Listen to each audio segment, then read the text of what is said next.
लेने वाले हैं उसमें एक सबसे इंपॉर्टेंट चीज आपको समझनी है कि आपको ये जो प्रोडक्ट है ये प्रोडक्ट बेचने हैं मार्केट में, सही है ना? हमें ये प्रोडक्ट बेचने हैं, तो हमें ये प्रोडक्ट बेचने के लिए ये प्रोडक्ट का साइंटिस्ट होने की जरूरत है क्या? नहीं।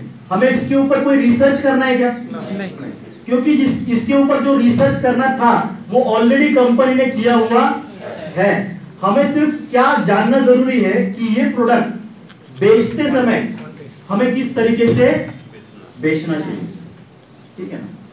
और अगर कोई प्रोडक्ट हमें बेचना है, कोई प्रोडक्ट हमें मार्केट में बेचना है, तो सबसे जरूरी क्या है? तो सबसे जरूरी है वो प्रोडक्ट बेचने के लिए, मैं हमेशा बोलता हूं कोई प्रोडक्ट अगर मार्केट में आपको बेचना है तो आपको वो प्रोडक्ट बेचने के लिए आपके पास एक अच्छी स्टोरी होना बहुत जरूरी है। क्योंकि जो प्रोडक्ट खरीदने वाला है उसको प्रोडक्ट खरीदते समय एक अच्छी स्टोरी सुनना बहुत अच्छा लगता है, और जो बेचने वाला है उसको भी बेचते समय अच्छी स्टोरी बेचना बहुत अच्छा लगता है। स्पेसिफिकली इन आवर इंडस्ट्री, हमारे इंडस्ट्री में, डायरेक्ट सेलिंग इंडस्ट्री में, क्योंकि हम जाते हैं ना उसके पास प्रोडक्ट बेचने के लिए, हम उसके पास प्रोडक्ट जब बेचने के लिए जाते हैं तो हमारे पास एक अच्छी स्टोरी होना बहुत जरूरी है प्रोडक्ट की। और आप वही प्रोडक्ट अच्छा बेच पाते हो जिसकी आपके पास एक अच्छी स्टोरी है, सही है गलत? आपके पास अगर अच्छी स्टोरी है जो सामने वाले को अच्छी लगे तो वो आपका ये प्रोडक्ट खरीद लेगा। जिस प्रोडक्ट की आपके पास स्टोरी नहीं है, मतलब कंसीडर कि this is a steam rich, ये स्टीम रिच है और ये स्टीम रिच को आप किसी व्यक्ति को बेचने वाले हैं, तो मैंने उसके पास गया और आपको बोला कि सर ये हमारे पास स्टीम रिच नाम का प्रोडक्ट है, ये यूज करने से आपका उत्पादन 25 से 40% तक बढ़ जाएगा, ये आप ले लो। लेगा क्या वो? नहीं लेगा। भले हमने उसका क्या बोला, फायदा बोला ना उसमें कि तेरा उत्पादन 25 से 40% बढ़ेगा, लेकिन आपने फायदा बोला तो भी वो ये प्रोडक्ट नहीं लेगा, क्योंकि उसको ये प्रोडक्ट के पीछे की स्टोरी जो है ना वो दिखी नहीं इसमें, ठीक है ना? तो हर एक प्रोडक्ट को बेचते समय आपके पास एक स्टोरी होनी चाहिए, और ये जो स्टोरी है ना ये 3 हिस्सों से बनती है। किसी भी प्रोडक्ट की स्टोरी 3 हिस्सों से बनती है। 3 क्वेश्चन बेसिक एक प्रोडक्ट के पीछे है जो मिला के आप ये स्टोरी बना सकते हो। सबसे पहला क्वेश्चन है वो है व्हाई, क्यों, ये प्रोडक्ट की जरूरत क्या है। दूसरा है व्हाट, ये प्रोडक्ट क्या है, और तीसरा है हाउ, ये प्रोडक्ट कैसे यूज करना है। क्लियर है? मैं जो बोल रहा हूं आपको समझ रहा है ना? अगर हम the same tune radio frequency, या मैं 101 पे हूं और आप 92.7 पे, ऐसा नहीं है ना? सेम पिच पे, ठीक है। तो किसी भी प्रोडक्ट को बेचने के लिए एक स्टोरी चाहिए जो सामने वाले को अच्छी लगे, और वो स्टोरी अच्छी बनाने के लिए आपके पास 3 पोर्शन चाहिए। एक, ये प्रोडक्ट की जरूरत क्यों है, दूसरा ये प्रोडक्ट क्या है, और तीसरा ये प्रोडक्ट कैसे यूज करना है। ये 3 पार्ट मिला के आपको एक अच्छी स्टोरी मिल जाएगी। तो आपको एग्रीकल्चर के प्रोडक्ट, कोई भी प्रोडक्ट बेचना है अपना बायोफिट का, तो ये 3 क्वेश्चन का आंसर आपके पास होना बहुत जरूरी है। Why this product, what is this product, and how this product to be used, ठीक है? अब ये व्हाई जो है ना, वो व्हाई सबसे ज्यादा इंपॉर्टेंट है व्हाट और हाउ से। मतलब क्यों, ये प्रोडक्ट क्यों, ये सबसे ज्यादा जरूरी है, क्योंकि ये प्रोडक्ट बेचने के लिए ये प्रोडक्ट उसके जरूरत का क्यों है, ये प्रोडक्ट उसे क्यों लेना चाहिए, ये बताना हमें ज्यादा जरूरी होता है। क्योंकि अब ये जो क्यों है ना, ये क्यों 2 चीजों से बनता है। ये क्यों 2 चीजों से बनता है, एक फायदा और दूसरा डर। ये प्रोडक्ट उसे क्यों लेना चाहिए ये बताने के लिए आप उसको 2 एंगल यूज कर सकते हैं, एक उसका फायदा दिखा के, दूसरा उसको डर दिखा के। अभी मार्केट में जितने प्रोडक्ट बेचे जाते हैं उसमें मैक्सिमम प्रोडक्ट ये फायदे से ज्यादा डर दिखा के बेचे जाते हैं। ये इंश्योरेंस कंपनी वाला आपको क्या दिखा के प्रोडक्ट बेचता है? डर। मतलब आदमी उसका फायदा देख के प्रोडक्ट लेगा, इसकी कोई गारंटी नहीं है, लेकिन आदमी डर से प्रोडक्ट 100% लेगा। तो ये डर दिखाना बहुत जरूरी है सामने वाले को। इन सेल्स, मैं ये सेल्स के एंगल से बोल रहा हूँ। सर आप वीडियो निकल रहे, कहीं ब्रॉडकास्ट मत करो इसको, ठीक है, क्योंकि इट्स फॉर आवर अंडरस्टैंडिंग कि आप अगर ये प्रोडक्ट मार्केट में ज्यादा बेचना चाहते हो तो आपको इसके पीछे की स्टोरी बढ़ाते समय आपको डर दिखाना बहुत जरूरी है सामने वाले को। इट्स नॉट लाइक कि हमारे प्रोडक्ट अच्छे हैं सभी है, लेकिन हम ये प्रोडक्ट अगर बेचना चाहते हैं तो हमें इस तरीके से उसको आगे लेके जाना जरूरी है। तो फर्क सर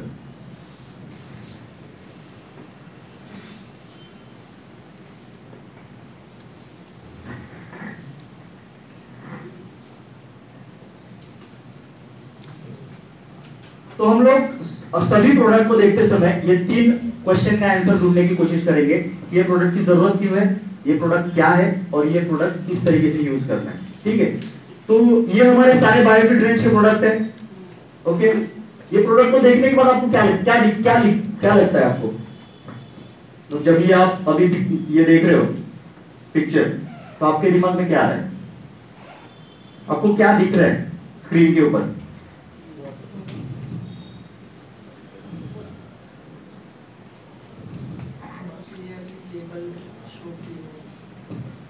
बोलिए यार, गलत तो गलत, सही तो सही। एक मैंने अगर कोई सवाल पूछा और आपने जवाब दिया, अगर वो जवाब गलत हुआ तो आपको कोई भी सजा नहीं मिलेगी, और वो सही आया तो आपको कोई बख्शिश भी मैं नहीं दूं।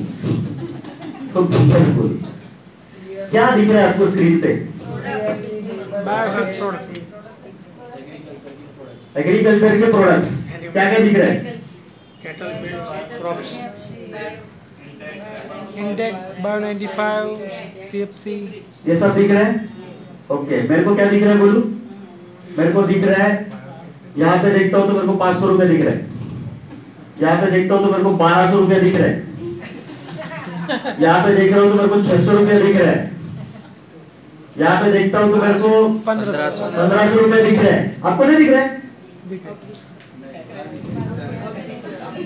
अब दिख रहा है ना?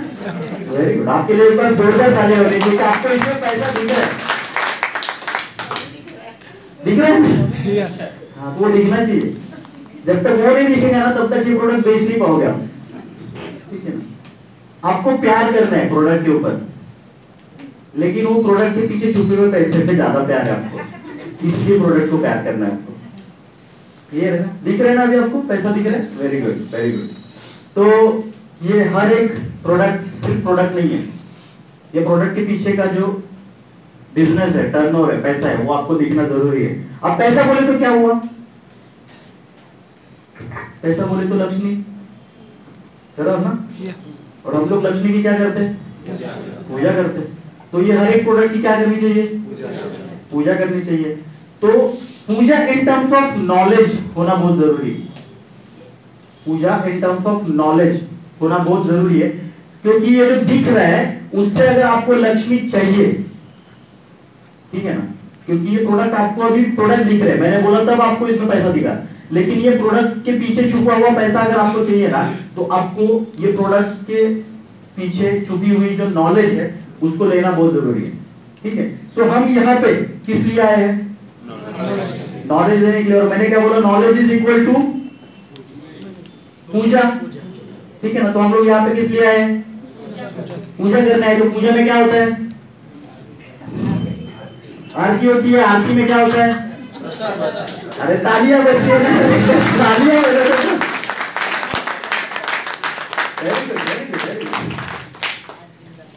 दोपहर का समय है, ठंडी का समय है, कई जगह पे फैन चल रहे हैं, आंख ना झपके, इसलिए थोड़ा सा बीच बीच में तालियां बजाने को बोल रहा हूँ। तो सबसे पहले हम लोग ब्रॉड स्पेक्ट्रम देखते हैं कि ये जो प्रोडक्ट रेंज है हमारी बायोफिट, ये प्रोडक्ट रेंज क्यों मार्केट में है, नेटसॉफ्ट ने क्यों ये प्रोडक्ट रेंज मार्केट में लाई। ठीक है ना? तो ये product range, why this product range is, ठीक है, तो क्यों ये प्रोडक्ट मार्केट में हमने क्यों लाए?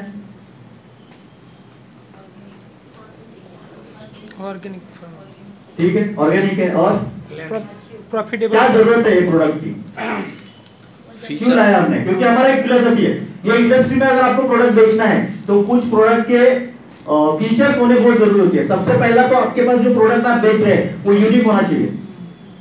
आपके पास जो प्रोडक्ट है वो मार्केट में कहीं भी ना हो, इंपॉर्टेंट है ना? यस। क्योंकि हम लोग डायरेक्ट सेलिंग इंडस्ट्री में काम कर रहे हैं। सेकंड इंपॉर्टेंट थिंग कि आप जो प्रोडक्ट बेच रहे हैं वो प्रोडक्ट रिजल्ट ओरिएंटेड होना चाहिए, नहीं होना चाहिए? यस, उसका रिजल्ट आना चाहिए। थर्ड इंपॉर्टेंट चीज है, आप जो प्रोडक्ट बेच रहे हैं वो वैल्यू फॉर मनी होना चाहिए। लोगों को जितना पैसा दे रहे हैं उसका राइट बेनिफिट उससे मिलना जरूरी है। फोर्थ इंपॉर्टेंट, आप जो प्रोडक्ट बेच रहे हैं वो सिर्फ आप बोल रहे हैं कि मेरा प्रोडक्ट बहुत भारी है, ऐसा नहीं होना चाहिए। आपका प्रोडक्ट भारी है बोलने वाले और लोग भी होने चाहिए। दैट मींस कि प्रोडक्ट सर्टिफाइड होना बहुत जरूरी है, ठीक है ना। और फिफ्थ इंपॉर्टेंट चीज और सबसे इंपॉर्टेंट, आप जो प्रोडक्ट बेच रहे हैं वो सामने वाले की जरूरत होना बहुत जरूरी है। ऐसा नहीं होना चाहिए कि मेरे पास प्रोडक्ट है मुझे बेचना है इसलिए आप ये प्रोडक्ट मार्केट में है। हमारा कोई भी प्रोडक्ट ऐसा है क्या? नहीं। हमारे नेटसेट के सारे प्रोडक्ट ऐसे हैं कि जो सामने वाले की जरूरत के हिसाब से बना है। एक बात ध्यान में रखो, हम कोई भी 1.5 लाख की गाड़ी बेचते हैं क्या? नहीं। हम कोई भी सोलर लैंप सूट लैंप बेच रहे हैं क्या? नहीं। हम चाय बिस्कुट शक्कर चाय पत्ती बेच रहे हैं क्या? नहीं। तो हम सामने वाले की जो जरूरत है वो बेच रहे हैं। तो वो जरूरत क्या है तो आपको एक्सप्लेन करना आना चाहिए। तो why this product range is the first important is, ये प्रोडक्ट रेंज किसके लिए है? खेती करने वाले किसान के लिए है। तो वो खेती करने वाले किसानों की भारत में पॉपुलेशन कितनी है? 70। तो डेमोग्राफिक सेंस की 78% पॉपुलेशन ऑफ इंडिया ये एग्रीकल्चर और एग्रीकल्चर अलाइड बिजनेसेस पे डिपेंड है। मतलब भारत का एक बहुत बड़ा हिस्सा ऐसा है जो खेती और खेती से रिलेटेड है। और उनकी समस्या क्या है? जो खेती है, किसान है, उसकी आज की करंट समस्या क्या है? तो सबसे पहली इसकी समस्या है कि उसका जो खर्चा है खेती में वो दिन ब दिन बढ़ता जा रहा है या नहीं है? सेकंड समस्या क्या है उसकी कि वो खर्चा तो कर रहा है लेकिन जितना खर्चा वो कर रहा है उसके प्रोपोर्शन में उसको उत्पादन नहीं मिल रहा है। और तीसरी मेजर समस्या उसकी है कि ये जो खर्चा वो कर रहा है केमिकल प्रोडक्ट्स पे, और जितना ज्यादा वो केमिकल यूज कर रहा है उससे उसके जमीन का नुकसान हो रहा है, ठीक है। मतलब एक उसका उत्पादन खर्च बहुत ज्यादा है, दूसरा उसका उत्पादन बहुत कम है, और तीसरा वो केमिकल की वजह से उसकी जो सॉइल है वो बहुत ज्यादा खराब हो रही है। और सॉइल के साथ साथ ये केमिकल्स कहाँ पे जा रहे हैं? हमारे पेट में जा रहे हैं, ठीक है ना। तो वो सॉइल के साथ साथ ह्यूमन एंड एनिमल हेल्थ को भी खराब कर रहे हैं, ठीक है ना। अगर किसानों के रिलेटेड बोलते हैं तो हमने देखा कि अगर किसान को अगर मदद करनी है कोई प्रोडक्ट देके तो उसको क्या होना चाहिए उसका फायदा? तो सबसे पहले उसका जो खर्चा है वो क्या होना चाहिए? कम होना चाहिए। उसका उत्पादन जो है वो बढ़ना चाहिए। और तीसरा उसको केमिकल से हमें क्या करना पड़ेगा?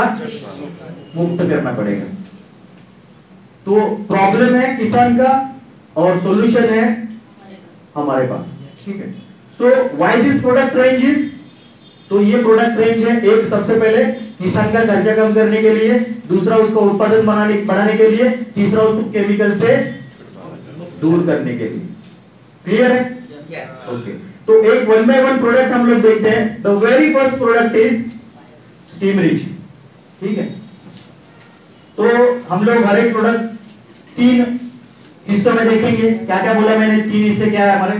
Why, what, how. Okay, very good. तो सबसे पहले हम लोग देखेंगे कि स्टीम रिच प्रोडक्ट क्यों है मार्केट में, क्यों है। तो देखो आज के डेट में किसान अपने फसल पे अलग अलग स्टेजेस पे अलग अलग केमिकल्स का यूज कर रहे हैं, अलग अलग प्रोडक्ट्स का यूज कर रहे हैं। क्यों? क्योंकि जैसे देखो हम एक इंसान जब बढ़ता है ना तो उसके बढ़ने की अलग अलग ग्रोथ स्टेजेस होती है, ठीक है ना। क्या क्या ग्रोथ स्टेजेस है उसके बढ़ने की? सबसे पहले तो अपने माँ के पेट के अंदर होता है, ठीक है। उसके बाद वो जन्म लेता है, बचपन होता है उसका, ठीक है। बचपन के बाद क्या आती है? युवावस्था, किशोरावस्था।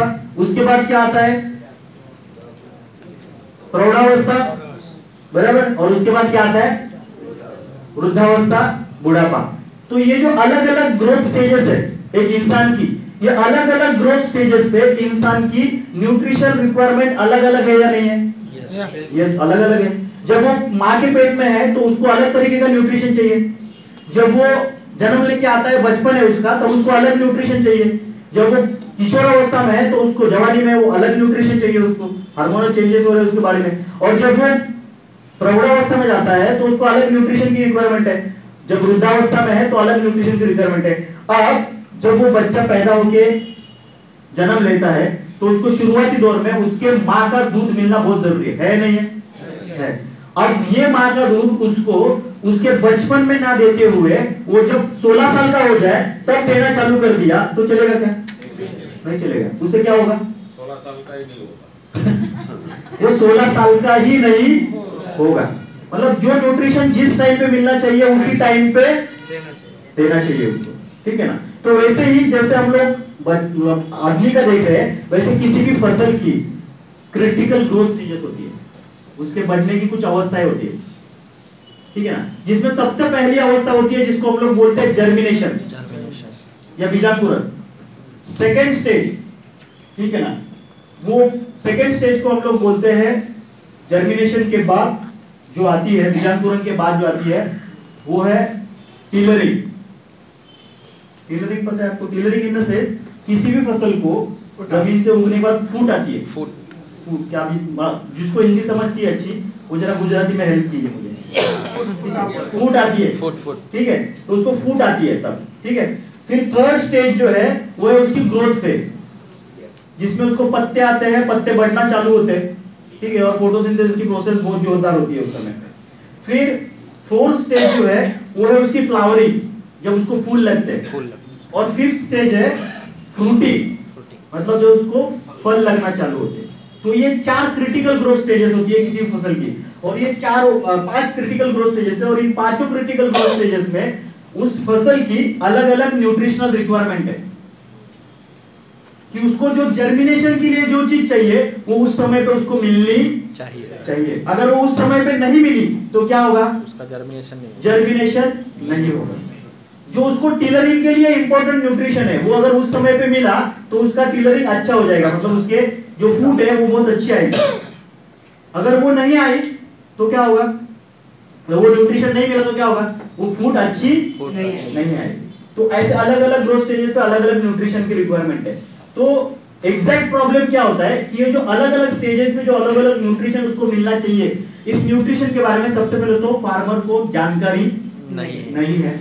सेकेंड थिंग, अगर उसको जानकारी है भी तो ये अलग अलग स्टेजेस पे अलग अलग न्यूट्रिशन को प्रोवाइड करने के लिए मार्केट में अलग अलग तरीके के प्रोडक्ट्स अवेलेबल है।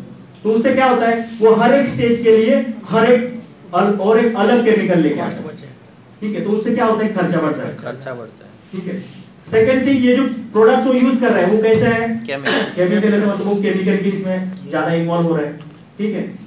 और मतलब अभी हम लोग प्रॉब्लम एरियाज अगर देखते हैं तो this is what the problem areas is. तो हमने क्या किया? हम इसको कैसे सॉल्यूशन प्रोवाइड कर रहे हैं? तो हमने क्या किया? हमने देखा कि अगर ये अलग अलग केमिकल यूज करने से किसान का खर्चा जो बढ़ रहा है उसको अगर कम करना है और ये प्रॉपर न्यूट्रिशन उस फसल को मिलना जरूरी है, तो क्यों ना ऐसा सोचा जाए कि जो भी न्यूट्रिशन उस फसल को जरूरी है अलग अलग क्रिटिकल ग्रोथ स्टेजेस पे, वो सारे न्यूट्रिशंस हम एक साथ इकट्ठे करके एक ही प्रोडक्ट में दे सकते हैं क्या? और इस सोच के साथ रिसर्च हुआ और इस रिसर्च के साथ एक प्रोडक्ट बना जिसका नाम है स्टीमरिच। और एवरी क्रिटिकल ग्रोथ स्टेज, ठीक है ना? तो ये स्टीमरिच क्या है? तो इसमें फसल की जो भी ग्रोथ की बढ़ने की अवस्था है उसमें जो भी न्यूट्रिशन लगता है वो सारा न्यूट्रिशन इकट्ठा करके हमने दिया है, ठीक है? अब कंटेंट के बारे में बहुत सारे लोग मुझे पूछते हैं कि सर इसमें कंटेंट क्या है, ठीक है? मैं ज्यादातर आपके क्वेश्चंस के आंसर यहाँ पे क्लोज कर दूंगा क्योंकि क्वेश्चन आंसर के लिए अपने पास समय नहीं है, ठीक है? तो बहुत ज्यादातर लोग पूछते हैं कि सर इसमें कंटेंट क्या है, ठीक है? पहली चीज तो कंटेंट को जानने की ज्यादा जरूरत है नहीं, फिर भी अगर आप ये प्रोडक्ट यूज आपने किया है और आपको कंटेंट जानने हैं तो ऐसा नहीं कि हम कंटेंट बताते नहीं है, हमने ऑलरेडी ये प्रोडक्ट के कंटेंट प्रोडक्ट के साथ दिए हुए। कभी आपने देखा है? ये स्टीमरिच के बॉटल में ना एक व्हाइट कलर की चिट्ठी आती है, वो चिट्ठी कभी पढ़ी है? उसमें सच बोलो, सच नहीं पढ़ी, ठीक है? वो चिट्ठी को खोल के देखो, उसमें सारे कंटेंट लिखे हुए हिंदी में और इंग्लिश में लिखे हुए, ठीक है? तो ये अलग अलग कंटेंट जो है वो इस प्रोडक्ट्स में डाले गए और अलग अलग कंटेंट अलग अलग क्रिटिकल ग्रोथ स्टेज पे काम करते हैं, ठीक है ना? तो what first step is germination, ठीक है। जर्मिनेशन में क्या होता है, देखो हम लोग मार्केट से कुछ बीज लेके आते हैं, उस पे लिखा होता है जर्मिनेशन परसेंटेज इतना इतना, ठीक है। दैट मींस कि आप एक सीड का बैच लेके आते हो, बैग लेके आते हो, उसमें लिखा है जर्मिनेशन परसेंटेज 75, इसका मतलब आप 100 बीज लगाओगे तो उसमें से 75 बीज ही उग के आएंगे, मतलब 25 का पैसा जो है उसका किसान का क्या हुआ, नुकसान हो गया, ठीक है। तो हम लोग क्या करते हैं, हमने कुछ न्यूट्रिशन इसमें ऐसा डाला हुआ है जिससे कि जो बीज है उसका जर्मिनेशन फास्ट हो, अच्छे से हो। तो हम स्टीविज का अगर इस्तेमाल करते हैं तो जर्मिनेशन जो है वो आपका 90 to 95% तक बढ़ जाता है, ठीक है ना। तो पहला हमने किसान का खर्चा बचाया, दूसरा जर्मिनेशन का रेट बढ़ा के उसका फायदा भी करके दिया। तो यहाँ पे जर्मिनेशन के लिए मतलब बीज प्रक्रिया के लिए अलग अलग तरीके से स्टीमरिज यूज करना है, ठीक है। बीज प्रक्रिया के लिए स्टीमरिज कैसे यूज करना है, तो स्टीमरिज का घोल बनाना है, 1 लीटर पानी में 1 ml स्टीमरिज, उसमें बीज को भिगोना है, उसको 5 से 10 मिनट के लिए भिगोना है, उसके बाद आधे से 1 घंटे तक उसको छांव में सुखाना है, उसके बाद उसको लगाने के लिए लेना है। इसमें दो तरीके की सीड होती है, एक सॉफ्ट कोटेड, हार्ड कोटेड, मतलब जिसके ऊपर का आवरण निकल जाता है, जैसे कि मूंगफली। तो ऐसे जो आवरण ऊपर का निकल जाता है, ऐसे बीज अगर रहेंगे तो उसको भिगोना नहीं है, उसको फैला के रखना है, उसके ऊपर स्प्रे करना है, ठीक है। अगर रोप है तो रोपों का सिर्फ जो जड़ें हैं उसको उसमें भिगोना है, एक 2-4-5 मिनट के लिए, और उसको लगाने के लिए हमें लेके जाना है। इसमें ध्यान रखना है कि उसका ऊपर का जो हिस्सा है टिप, वो भीगना नहीं चाहिए। अगर टिप भीगा और वो ज्यादा भीग गया तो वो सड़ के गल सकता है, ऊपर का ऊपरी हिस्सा, और वो अगर गल गया तो ऊपर जो रोप है वो बढ़ेगा नहीं, उसकी ग्रोथ नहीं होगी, ठीक है। उसके बाद सेकंड काम ये स्टीमरिज करता है वो है जो मूलियां होती है, मतलब जो किसी भी फसल की 2 इंपॉर्टेंट अंग होते हैं, एक जमीन के ऊपर और एक जमीन के नीचे, दोनों भी बहुत इंपॉर्टेंट है। जितना जमीन के नीचे जितना जमीन के ऊपर। जमीन के नीचे क्या है, तो मूलियां है, एक बोलते हैं उसको हम लोग बोलते हैं तंतु मूलियां, ठीक है, और दूसरा बोलते हैं चोटी मूल, ठीक है। ये दोनों भी बहुत इंपॉर्टेंट है, क्योंकि जो तंतु मूलियां है वो जमीन से अन्न को निकाल के, न्यूट्रिशन को निकाल के उसको फसल को देती है वो, और जो क्या बोला आपने, चोटी मूल, वो जमीन में अंदर जाके पानी खींच के वो फसल को देने का काम करता है, ठीक है। तो दोनों भी इंपॉर्टेंट है। तो स्टीमरिज क्या करता है, जो तंतु मूलियां है उनकी संख्या को बढ़ाता है ताकि वो अन्न ज्यादा अच्छा प्रोवाइड करे, और जो जड़ मूल क्या चोटी मूल है उसको ज्यादा स्ट्रॉन्ग करता है ताकि वो पानी अच्छी तरीके से जमीन की खींच के उसको देता है। क्लियर है। तो यहाँ पे वो रूट्स को अच्छा ग्रोथ करने में मदद करेगा। उसके बाद जो शुरुआती दौर में जब हमने बीज लगाया उसका जर्मिनेशन हो गया, वो उग के आया, लेकिन उग के आने के बाद हम क्या करते हैं, जब वो कोई भी फसल जमीन से ऊपर उग के आती है तो हम उसको डायरेक्टली एक्सपोज करते हैं एकदम से इन्वायरमेंट में। तो आप इमेजिन करो कि आपका बच्चा पैदा हुआ और पैदा होते ही आपने उसको विदिन 10-15 मिनट उसको उठा के एकदम कड़ी धूप में रख दिया, क्या होगा, उसको तकलीफ होगी नहीं होगी, बीमार पड़ेगा, कुछ तो होगा उसको। तो ये सेम कंडीशन है, आपका जो पौधा है वो जमीन से ऊपर आया और एकदम से उसने ऐसा एनवायरनमेंट फेस किया जो उसने अभी तक कभी भी नहीं देखा है। शायद वो एकदम कड़ी ठंड है, शायद वो एकदम धूप है, शायद वो एकदम जोर से बारिश है। इसमें उसके जिंदा रहने के चांसेस कम हो सकते हैं। तो उसको जरूरी क्या है, उसको इंटरनल न्यूट्रिशन बहुत जरूरी, वो स्ट्रांग होना चाहिए, हेल्दी होना चाहिए कि ताकि वो टिका रहे। तो ये इनिशियल न्यूट्रिशन प्रोवाइड करेगा जब आपने जर्मिनेशन किया है तब, तो वो टिका रहेगा। शुरुआती जो मरते हैं पौधे, वो मरने का जो प्रमाण है वो कम हो जाएगा स्टीमरिज से, ठीक है, क्योंकि ये मर जाते हैं तो वो रिप्लेस नहीं कर पाता किसान, तो उससे उसका क्या हो रहा है, नुकसान। अब यहाँ पे देखो हम कहाँ पे किसान का नुकसान जो है वो कम कर रहे हैं, ठीक है। थर्ड इज ग्रोथ स्टेज में वो काम करता है। जब वो ग्रोथ स्टेज मतलब बढ़ता है तो सबसे इंपॉर्टेंट है उसका जो अन्न निर्मित की प्रक्रिया है वो अच्छी तरीके से होनी चाहिए। और अन्न निर्मित की प्रक्रिया किसके ऊपर डिपेंड है, तो पत्तों के ऊपर डिपेंड है। पत्ते जितने हरे और लंबे होंगे उतना उसका फोटोसिंथेसिस अच्छा होगा, अन्न निर्मित अच्छी होगी। तो स्टीमरिज क्या करता है, स्टीमरिज में कुछ कंटेंट ऐसे है जो पत्तों की साइज जो है वो बढ़ाने के काम करेगा। साइज बढ़ेगी, फोटोसिंथेसिस अच्छा होगा, प्रकाश संश्लेषण अच्छा होगा, अन्न निर्मित अच्छी होगी, और उससे वो जो फसल है उसको अन्न ज्यादा अच्छा मिलेगा, तो उससे हमें प्रोडक्शन ज्यादा अच्छा मिलेगा, ठीक है। एक बीच में क्रिटिकल ग्रोथ स्टेज हमारी छूट गई जो है वो टिलरिंग की, मतलब उसके फूट को बढ़ाने का काम वो करेगा, ठीक है ना, क्योंकि जितनी ज्यादा फूट उतना ज्यादा उत्पादन, ठीक है ना। और अगर टमाटर, मिर्ची, टमाटर, बैंगन ऐसे अगर कोई है तो उसमें क्या है, जितने ज्यादा ब्रांचेस, शाखाएं, उतना ज्यादा, जितने ज्यादा फूल उतना ज्यादा फल, उतना ज्यादा प्रोडक्शन। तो स्टीमरिच क्या करेगा, कुछ कंटेंट उसमें हमने ऐसे डाले जो उसकी ब्रांचेस को, फूड को बढ़ाने का काम करेगा, तो अल्टीमेटली किसान का क्या होगा, उत्पादन बढ़ेगा। Second, fourth important stage flowering. जब फूल लगना चालू होता है उस समय पे क्या होता है, वातावरण की वजह से और न्यूट्रिशन प्रॉपर ना मिलने की वजह से ड्रॉप हो जाते हैं। मतलब आपको जब फूल आए तब दिख रहे 100 फूल, और 1-2 दिन के बाद क्या होता है, उसमें से आधे फूल गिर गए, तो यहाँ पे किसान का क्या हुआ, नुकसान। तो हमने क्या किया, स्टीमरिच का स्प्रे किया, उसको न्यूट्रिशन मिला प्रॉपर टाइम पे, तो फूल है गिरना बंद, कम हो गया, ठीक है। तो फ्लावर ड्रॉप कम करेगा स्टीमरिच, तो उससे क्या होगा, ज्यादा फ्लावर्स फ्रूट में कन्वर्ट होने के लिए रेडी रहेंगे। Next important stage is fruiting. Fruiting in the sense berry size fruit जब होते हैं छोटे, उस समय पे क्या होता है, उस समय भी अगर न्यूट्रिशन नहीं मिला तो फ्रूट ड्रॉप हो जाते हैं। तो हम क्या करते हैं, स्टीमरिच का स्प्रे करते हैं, उससे फ्रूट ड्रॉप जो है वो कम हो जाता है। एंड नेक्स्ट जो आगे के सर्कुलर स्प्रे हम लोग करते हैं, उससे क्या होता है, जो भी फ्रूट हमें चाहिए, जो भी प्रोडक्शन हमें चाहिए, उसकी क्वालिटी बहुत इंपॉर्टेंट है, क्योंकि रेट किस पे डिपेंड है, क्वालिटी। तो इसमें इंपॉर्टेंट एंगल्स क्या है, एक सबसे इंपॉर्टेंट, उसका वजन अच्छा आना चाहिए, दूसरा उसका साइज अच्छा होना चाहिए, तीसरा उसका रंग जो है वो नेचुरल आना चाहिए, फोर्थ उसकी जो टेस्ट है वो नेचुरल आना चाहिए, और सिक्स मोस्ट इंपॉर्टेंट उसको शाइनिंग होनी चाहिए, चमकना चाहिए ना। आप मार्केट में जाते हो टमाटर देखते हो, जो ज्यादा चमक रहा है और जिसके ऊपर दाग धब्बे, आप कौन सा लोगे, चमक वाला, जो शाइनिंग वाला, चमक वाला, दाग धब्बे वाला आप नहीं लोगे। तो शाइनिंग चाहिए उसमें।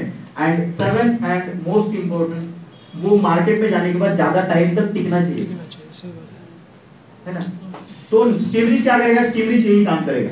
आप जब ये प्रोडक्ट यूज करोगे तो आपको, आपका जो प्रोडक्शन है उसको अच्छा वजन आएगा, उसका अच्छा साइज बनेगा, उसका रंग नेचुरल रहेगा, उसमें टेस्ट नेचुरल रहेगी, उसमें आपको शाइनिंग आएगी, उसमें कोई दाग धब्बे नहीं रहेंगे, और वो ज्यादा दिन तक टिका रहेगा। आप अगर मतलब हमारे महाराष्ट्र में एक एरिया है नारायणगांव नाम का, वहाँ पे सबसे ज्यादा टमाटर का प्रोडक्शन होता है।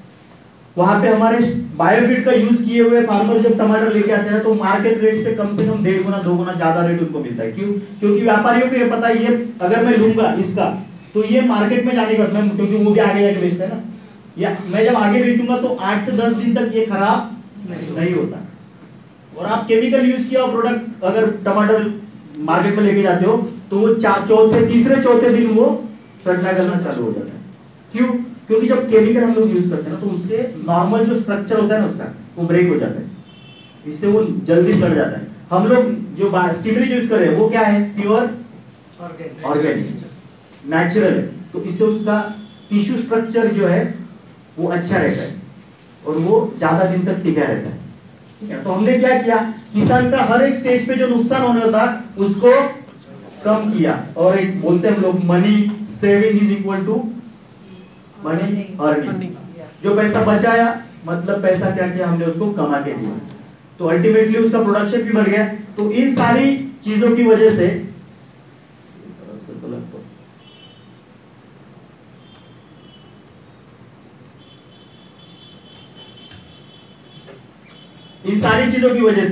उसका जो खर्चा, उसका जो उत्पादन था, मतलब खर्चा भी कम हुआ और किसान का जो उत्पादन था वो 25 से 40% तक बढ़ जाता, ठीक है। यहाँ पे हमेशा ध्यान रखो, कंपनी की तरफ से हम लोग बोलते हैं वो 25 से 40% तक बढ़ेगा। अभी हमको ये हो जाता है कि हम कभी कभी दे देते हैं, कभी कभी बहुत ज्यादा अच्छे रिजल्ट आ जाते हैं तो वो डबल रिजल्ट आ जाते हैं, तो हम लोग कॉन्फिडेंट रहते तो है, लेकिन ये जब अच्छे रिजल्ट हम लोग देखते हैं तो कॉन्फिडेंस और ओवर कॉन्फिडेंस के बीच में जो हल्की तार है ना उसको हम लोग तोड़ देते हैं, और वो तोड़ के हम लोग डायरेक्टली ओवर कॉन्फिडेंस के बाउंड्री में घुस जाते हैं, और हम लोग यही बोलना चालू कर देते हैं कि स्टीमरिच यूज कर तेरा जो प्रोडक्शन है वो डबल। तो अभी क्या हुआ, आपने किसी को स्टीमरिच दिया, उसने यूज किया, यूज करने के बाद उसको 25 से 40% बढ़ा दी, लेकिन वो नाराज क्यों हो जाएगा, अरे आपने तो बोला था डबल हो जाएगा, आप फिर तो रिजल्ट नहीं मिला हमको। उसको रिजल्ट मिला या नहीं मिला? नहीं, उसको रिजल्ट मिला, लेकिन आपने ओवर कॉन्फिडेंस में उसको कुछ तो ऐसा बोल दिया जिससे वो नाराज हो जाता है। तो ये हमें करना नहीं है, क्योंकि हमारे ऊपर बहुत सारे प्रेशर है, टेंशन है। तो हमें कम समय में ज्यादा पैसा कमाना है। दूसरा, ये अपने सर आ जाते हैं योगेश सर, वो बोलते हैं कि यार अभी दिसंबर महीना सेकंड साइकिल, आपको शासनगिर करना है कि नहीं करना है, फास्ट ट्रैक मेंटेन करना है कि नहीं करना है। तो दौड़ चली जाती है, यार 15 दिन में करना है, अभी 1 लाख का टारगेट, तो क्या करेंगे, अभी जो भी मिल गया ये बकरा है। अपने को क्या दिखता है, बस 1 लाख दिखता है। तो उसके लिए क्या बोलना जरूरी है, इसको डबल नहीं ट्रिपल भी कर देंगे, अभी ले लो। हाँ लेकिन अभी ले लो। ये करना नहीं है। हम लोग क्या बोलते हैं, आपने स्टीमरीच का 4 बार जर्मिनेशन पे और 4 बार स्प्रे किया, तो आपको कम से कम 25 से 40% का उत्पादन गारंटेड मिलेगा। आपने 3 बार स्प्रे किया तो आपको 15 से 25% का ग्रोथ मिलेगा। आपने 2 बार स्प्रे किया, आपको 5 से 15% का ग्रोथ मिलेगा। आपने 1 बार स्प्रे किया, बाजू वाले से गारंटेड आपका अच्छा रहेगा। ये सिस्टम हुआ बोलने का। अभी आपने क्या हुआ, आप गए, आपको पता है क्लबनेट सब करना है, सामने वाले का दिख रहा है कि हार्वेस्टिंग स्टेज पे इसको एक ही स्प्रे हो सकता है, तो भी कॉन्फिडेंस का ओवर कॉन्फिडेंस में जाके बोलते हैं हाँ ये एक स्प्रे कर, तेरा उत्पादन 40% से बढ़ जाएगा। बढ़ेगा क्या? नहीं बढ़ेगा। तो हमें ओवर कॉन्फिडेंट होकर गलत कमिटमेंट नहीं करना है, ठीक है। तो इस तरीके से स्टीमरीच काम करता है। The second product is bio 95। Bio 95 ये प्रोडक्ट क्या है, तो ये एक स्प्रे एडिटिव है। जैसे ना स्टीमरीच हमने उत्पादन बढ़ाने के लिए दिया था, वैसे बायो 95 ये खर्चा कम करने के लिए दिया है, ठीक है।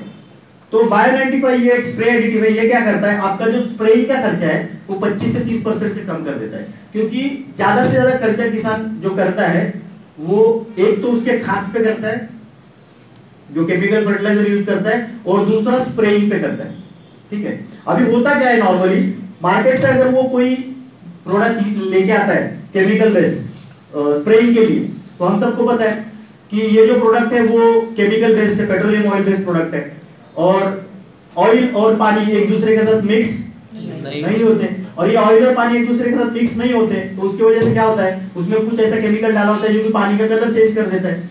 अब ये तो हम सबको पता है कि बायो 95 का यूसेज क्या है, लेकिन होता क्या है एग्जैक्टली, ये ऑयल और पानी एक दूसरे के साथ मिक्स क्यों नहीं होते?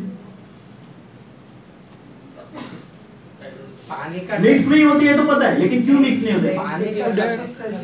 बराबर, दोनों का जो सरफेस टेंशन है वो अलग है, डेंसिटी अलग है दोनों की, इसकी वजह से दोनों के बीच में एक सरफेस टेंशन होता है, और उसकी वजह से वो दोनों एक दूसरे में मिक्स नहीं होते। तो करना क्या जरूरी है, दोनों के बीच का सरफेस टेंशन जो है वो क्या होना चाहिए, तोड़ना चाहिए। तो वही हमने बायो 95 में किया है। बायो 95 में जो कंटेंट यूज किए हैं वो क्या करते हैं, तो वो दो चीजों के बीच का जो सरफेस टेंशन है उसको ब्रेक कर देते हैं, ठीक है। तो आप कोई भी प्रोडक्ट लाओ, भले वो प्योर पेट्रोलियम ऑयल बेस्ड हो, तेल बेस्ड हो, ऑयल बेस्ड हो, उसमें आप बायो 95 अगर 5 ml डाल देते हो एक पंप के लिए, तो क्या करता है, पूरी तरह से सरफेस टेंशन ब्रेक कर देता है, और वो जो दवाई है उसको पूरी तरह से पानी में छोड़ देगा। तो ये पहला काम क्या करेगा, मिक्सिंग करेगा, ठीक है ना। तो जरूरत क्या क्यों है इस प्रोडक्ट की, क्योंकि हम जो मार्केट से प्रोडक्ट ला रहे हैं वो ऑयल बेस्ड है, वो पानी में मिक्स नहीं होते। होता क्या है, हम लोग जब मिक्स करने की कोशिश करते हैं तो थोड़ी देर तक वो मिक्स हो जाता है, कलर चेंज होता है। हम लोग स्प्रे करने के लिए जब निकलते हैं तो क्या होता है, फिर से जो दवाई है वो ऊपर और पानी नीचे। स्प्रे करते हैं तो 25% जगह पे दवाई, 75% जगह पे पानी। तो क्या हुआ, 25% जगह पे जो कीड़ है वो कंट्रोल हो गई, 75% जगह की कीड़ नहीं हुई। तो दूसरे रात क्या हुआ, यहाँ की 75% की दवाई उठ के, जो कीड़ है वो उठ के यहाँ पे आ गई। तो किसान ने स्प्रे तो किया था, वो नेक्स्ट डे बोलता है कि यार स्प्रे किया तो उसका रिजल्ट नहीं आया। तो वो क्या करता है, वो कहाँ पे जाता है, दुकान में जहां से ये प्रोडक्ट लाया था, उसको क्या बोलता है, यार ये क्या दिया था तुमने, इसका रिजल्ट नहीं आया। वो भी क्या बोलता है, छोड़ इसको, ये ले, ये नया आया मार्केट में। पहला वाला कैसे यूज किया था, 2 ml से ना, इसको 4 ml से यूज कर, ठीक है। तो इससे क्या हो रहा है, उसका खर्चा बढ़ रहा है, स्प्रेइंग का कॉस्ट बढ़ रहा है, जो दवाई ला रहा है उसका खर्चा बढ़ रहा है। तो हमें क्या करना है, उसका स्प्रेइंग का भी कॉस्ट करना है, कम करना है, और दवाई का खर्चा भी कम करना है। तो इसलिए हमने ये प्रोडक्ट मार्केट में लाया।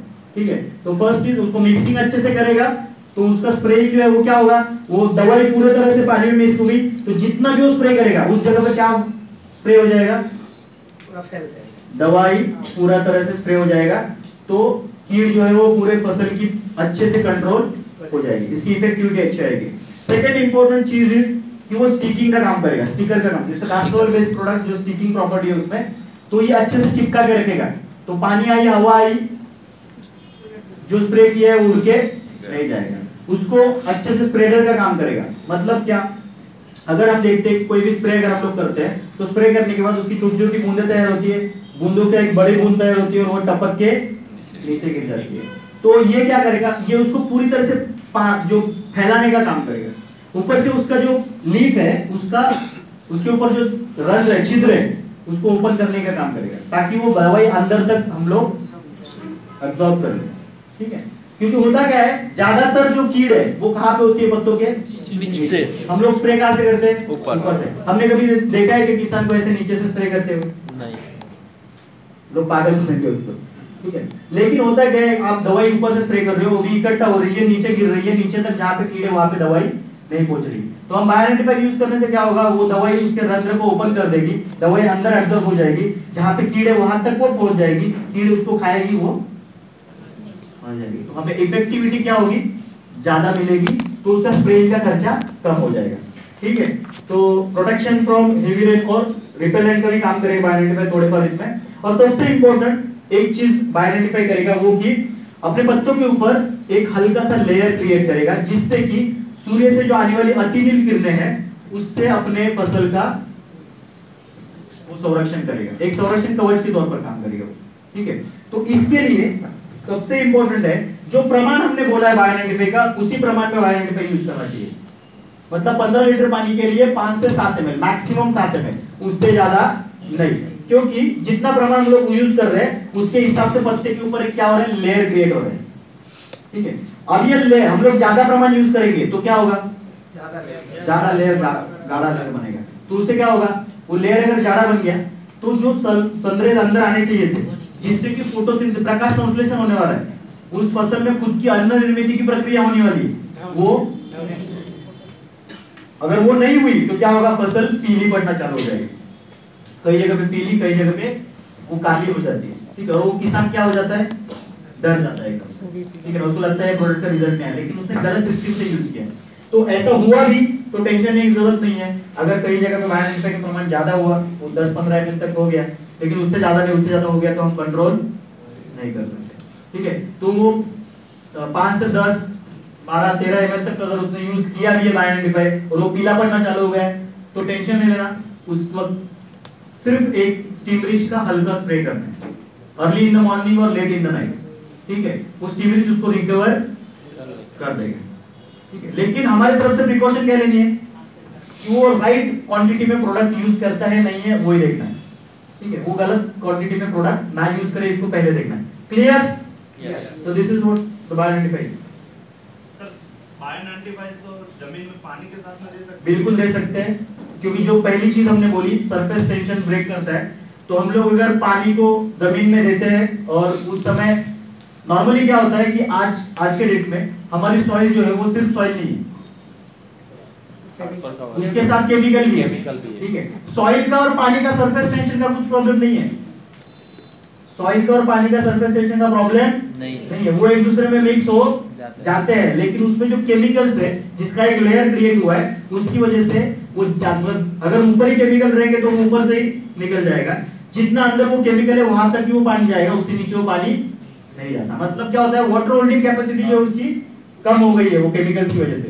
तो हम लोग क्या करेंगे, उसके साथ बायोआइडेंटिफाई यूज किया हुआ है तो वो क्या करेगा, जहां जहां पे ऐसा उसको रेजिस्टेंस दिखता है उसको वो तोड़ेगा और पानी जो है उसको अंदर तक लेके जाएगा, एब्जॉर्प्शन अच्छा होगा। तो क्या होगा, 2 टाइम में हम लोग जब पानी देते हैं, सर प्लीज आपको मोदी साहब का फोन आ रहा है, नहीं तो रख दो। इससे क्या हो जाता है कि सरफेस टेंशन ब्रेक होने की वजह से पानी अंदर तक चला जाता है, तो हमारे 2 टाइम का पानी देने का जो वक्त है मान लो कि अभी हम लोग पानी दे रहे हैं और नेक्स्ट पानी के लिए वो फसल 10 दिन के बाद आ रही है, आपने बायो का यूज किया तो वो शायद 10 से 15 दिन का जो समय है 15 दिन तक वो खींच सकते हैं हम लोग, तो पानी की भी बचत होगी, ठीक है ना, और फसल के मिट्टी के अंदर पानी सही मात्रा में रहेगा, ठीक है। तो पानी के साथ भी दे सकते हैं। टेक्निकली अगर हम लोग देखते हैं तो कम से कम 2 महीने में एक बार 1 एकड़ के लिए, 1 एकड़ मतलब 2.5 बीघा आपके यहाँ पे जो होता है पौने 2 बीघा जो भी है, 2 बीघा 2.5 बीघा, 1 एकड़ के लिए 2 महीने में एक बार कम से कम 1 लीटर बायो आप पानी के साथ छोड़ोगे तो आपको अच्छे आउटपुट्स मिल सकते हैं, ठीक है। थर्ड प्रोडक्ट इज एनपीके, ठीक है। सबसे पहले तो ये क्लियर कर लो कि ये एक प्रोडक्ट नहीं है, ये 3 प्रोडक्ट है, बायोफिट एन, बायोफिट टी और बायोफिट के, ठीक है। ये प्रोडक्ट क्यों है, तो जैसे कि हम सबको पता है this product is to reduce cost of chemical fertiliser. Chemical fertiliser जो आज किसान यूज कर रहा है, खाद, रासायनिक खाद जो यूज कर रहा है, उसका खर्चा कम करने के लिए ये प्रोडक्ट है। तो इस प्रोडक्ट की जरूरत क्या है, तो सबसे पहले तो इस प्रोडक्ट की जरूरत है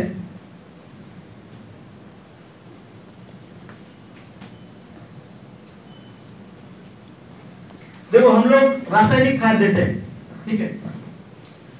ये रासायनिक खाद अगर है तो ठीक है, नहीं है तो नहीं है। रासायनिक खाद हम लोग जब देते हैं तो होता क्या है, हमारा जो मतलब कोई भी फसल में जो न्यूट्रिशन है उसका मेजर जो जिसको मैक्रोन्यूट्रिएंट बोलते हैं, ज्यादातर मात्रा में नत्रस, पुरद और पालाश उसको चाहिए, ठीक है। नाइट्रोजन, फास्फोरस और पोटैश किसी भी फसल के ग्रोथ के लिए उसको चाहिए। दे दो यार, कोई दे देगा, ठीक है, ठीक है। ये एनपीके उसको सबसे ज्यादा जरूरी है किसी भी फसल को, नत्रस, पुरद और पालाश, ठीक है। और उसकी एक रिक्वायरमेंट होती है खुद की फसल की, ठीक है। जैसे कि हम लोग देखते हैं कि किसी भी एक फसल की एग्रीकल्चर यूनिवर्सिटी ने बोला है कि इतनी न्यूट्रिशनल रिक्वायरमेंट है, इसको पूरे लाइफ साइकिल में इतना एन, इतना पी और इतना के मिलना चाहिए। जैसे कि अगर मैं बोलूं कि गन्ने की फसल है तो उसमें यूनिवर्सिटी ऐसा बोल रही है, मैं एग्जांपल के तौर पर ले रहा हूँ कि एक उसके पूरे लाइफ स्पैन में उसको 370 किलो नाइट्रोजन, 140 किलो फास्फोरस और 140 किलो पोटैश उसको मिलना चाहिए, ठीक है।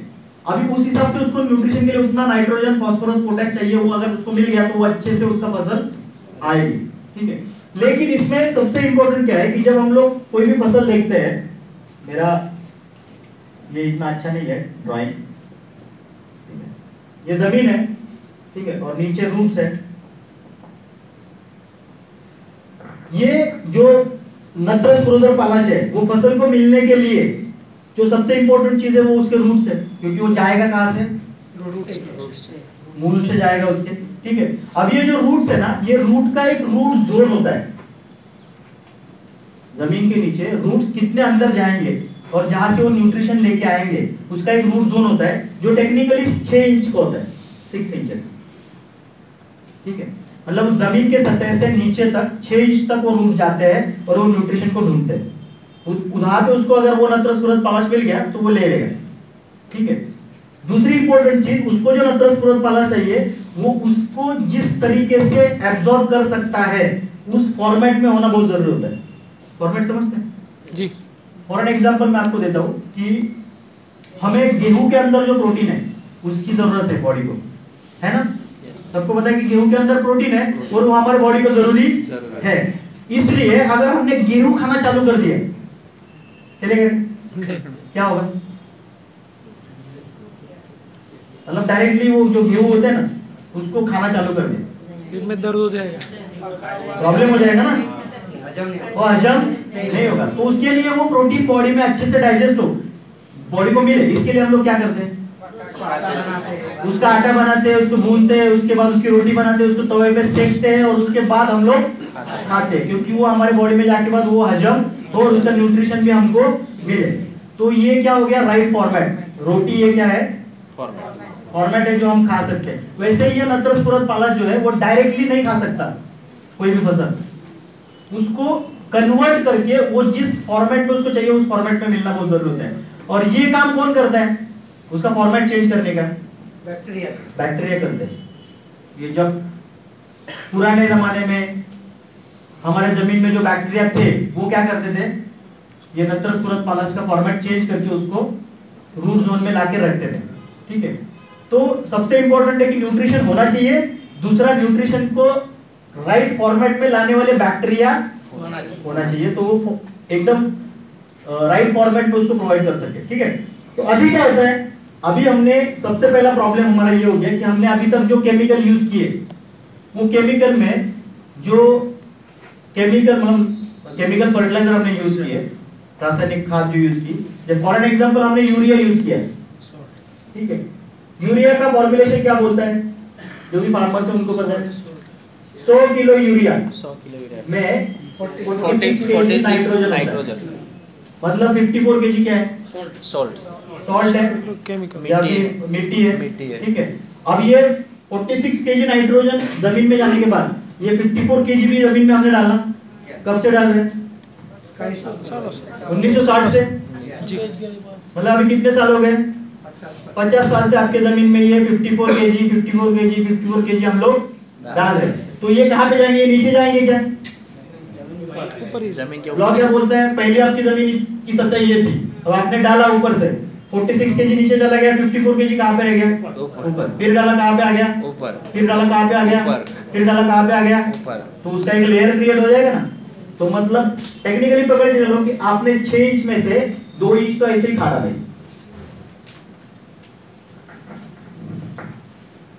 ये लेयर से। अभी कितना इफेक्टिव रूट जोन हो गया, 4 इंच का, तो रूट जोन कम हो गया आपका, 4 इंच में न्यूट्रिशन उसको ढूंढना है। ठीक है, फिर और क्या हो गया, आपने 100 केजी यूरिया आपके जमीन में डाला, उसमें से 46 केजी नाइट्रोजन मिला, किसे, किसको मिला, जमीन को। ये फसल को मिला क्या, नहीं मिला, ये किसको मिला, जमीन को। अब प्रॉब्लम दूसरा और क्या है कि ये जो नाइट्रोजन, फास्फोरस, पोटेशियम है, इनका एक प्रॉपर्टी है कि ये अब यूरिया अगर ऐसे रखो हवा में तो क्या हो जाता है, जो फार्मर्स उनको पता है, वो क्या हो जाता है, उड़ जाता है। तो उसका एक प्रॉपर्टी, वो लीच आउट हो जाता है। आप जमीन में जब डालोगे ना तो पानी उसको मिल गया, तो पानी के साथ वो नीचे बह जाता है। ठीक है, तो क्या होगा, अभी आपने 46 केजी डाला, ये जमीन में गया, अब ये जमीन का पूरा रूट को मिला नहीं। इसमें से क्या हुआ, इसमें से मान लो कि 50% जो है वो लीच आउट हो गया, जमीन के नीचे चला गया, मतलब अभी 23 केजी बह गया, अब सब जमीन में कितना रह गया, 23 केजी। ठीक है, अब ये 23 केजी में से भी कितना कन्वर्ट होके वो रूट को जिस तरीके से वो खा सकता है उस फॉर्मेट में मिला, उसके लिए इंपॉर्टेंट क्या है, वहां पे कितने बैक्टीरिया है। अभी वो हमने रखे क्या, वो क्या कर दिए, मार दिए। अभी जितने भी है बेचारे बचे पूछे हुए, उन्होंने भी उनका काम कर दिया, कुछ रूट्स ने खुद किया, कुछ उन्होंने किया, और इसमें से भी 23 में से रूट जोन में, मतलब ये जो 6 इंच का लेयर है, इधर 6 इंच, इधर 6 इंच, ऊपर नीचे 6 इंच का, इसमें जितना नाइट्रोजन अवेलेबल हुआ वो कन्वर्ट हुआ, वो मान लो कि 50%, मतलब कितना,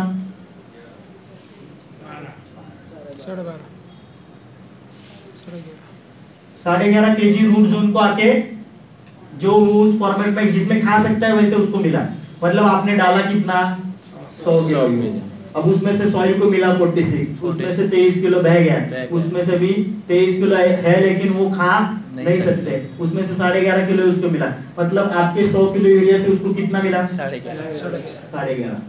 ठीक है, तो टेक्निकली आज के डेट में ये अगर मैंने जैसे अभी बोला कि गन्ने की फसल को 340 kilo nitrogen, 370 kilo nitrogen, 140 kilo phosphorus और 140 किलो पोटाश चाहिए, तो क्या लगता है आपको कि किसान ये डालता है या नहीं डालता है, इतना डालता होगा या नहीं डालता होगा, नहीं, उससे ज्यादा, उससे कम से कम 4 गुना ज्यादा, उससे कम से कम 4 गुना। क्यों, क्योंकि अगर उसको मिनिमम एवरेज रिजल्ट चाहिए तो उतना डालना ही आज के डेट में उतना डालना ही पड़ रहा है। क्यों, क्योंकि वो जितना डाल रहा है उसमें से उसको 1/4 ही मिल रहा है, यही हुआ ना जी। तो इस रेट से मतलब 100 केजी में 11.5 केजी, इस रेट से उसको 46 केजी नाइट्रोजन के लिए कितना डालना पड़ेगा, 400 किलो, मतलब 8 गोली है ना।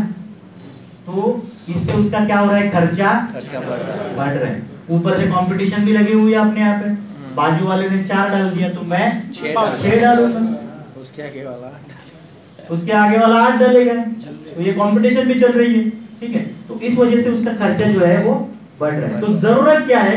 जरूरत है कि आप जितना डालोगे जमीन में उतना मिलना चाहिए पौधों को, फसल को, रूट जोन में। तो उसके लिए जरूरी क्या है? उसके लिए वहां पे वो बैक्टीरिया होने जरूरी है जो उसको कन्वर्ट करके रूट को लाके रख दे। तो this is what the requirement of our NPK. हमारे बायोफिट एन, बायोफिट पी और बायोफिट के की रिक्वायरमेंट जो है, जरूरत जो है वो यहाँ पे आती है, क्योंकि इस बॉटल्स में वो एजेंट, वो बैक्टीरिया हमने भरे हुए हैं, ठीक है। तो सबसे पहले इंपॉर्टेंट मिसकंसेप्शन यहाँ पे हम लोग निकाल देते हैं। बहुत सारे लोग मैंने देखे बोलते हैं कि इस बोतल में 100% एन, मतलब 100% नाइट्रोजन, 100% फास्फोरस, 100% पोटेशियम है। ऐसा बोलने वाले लोग मैंने बहुत देखे।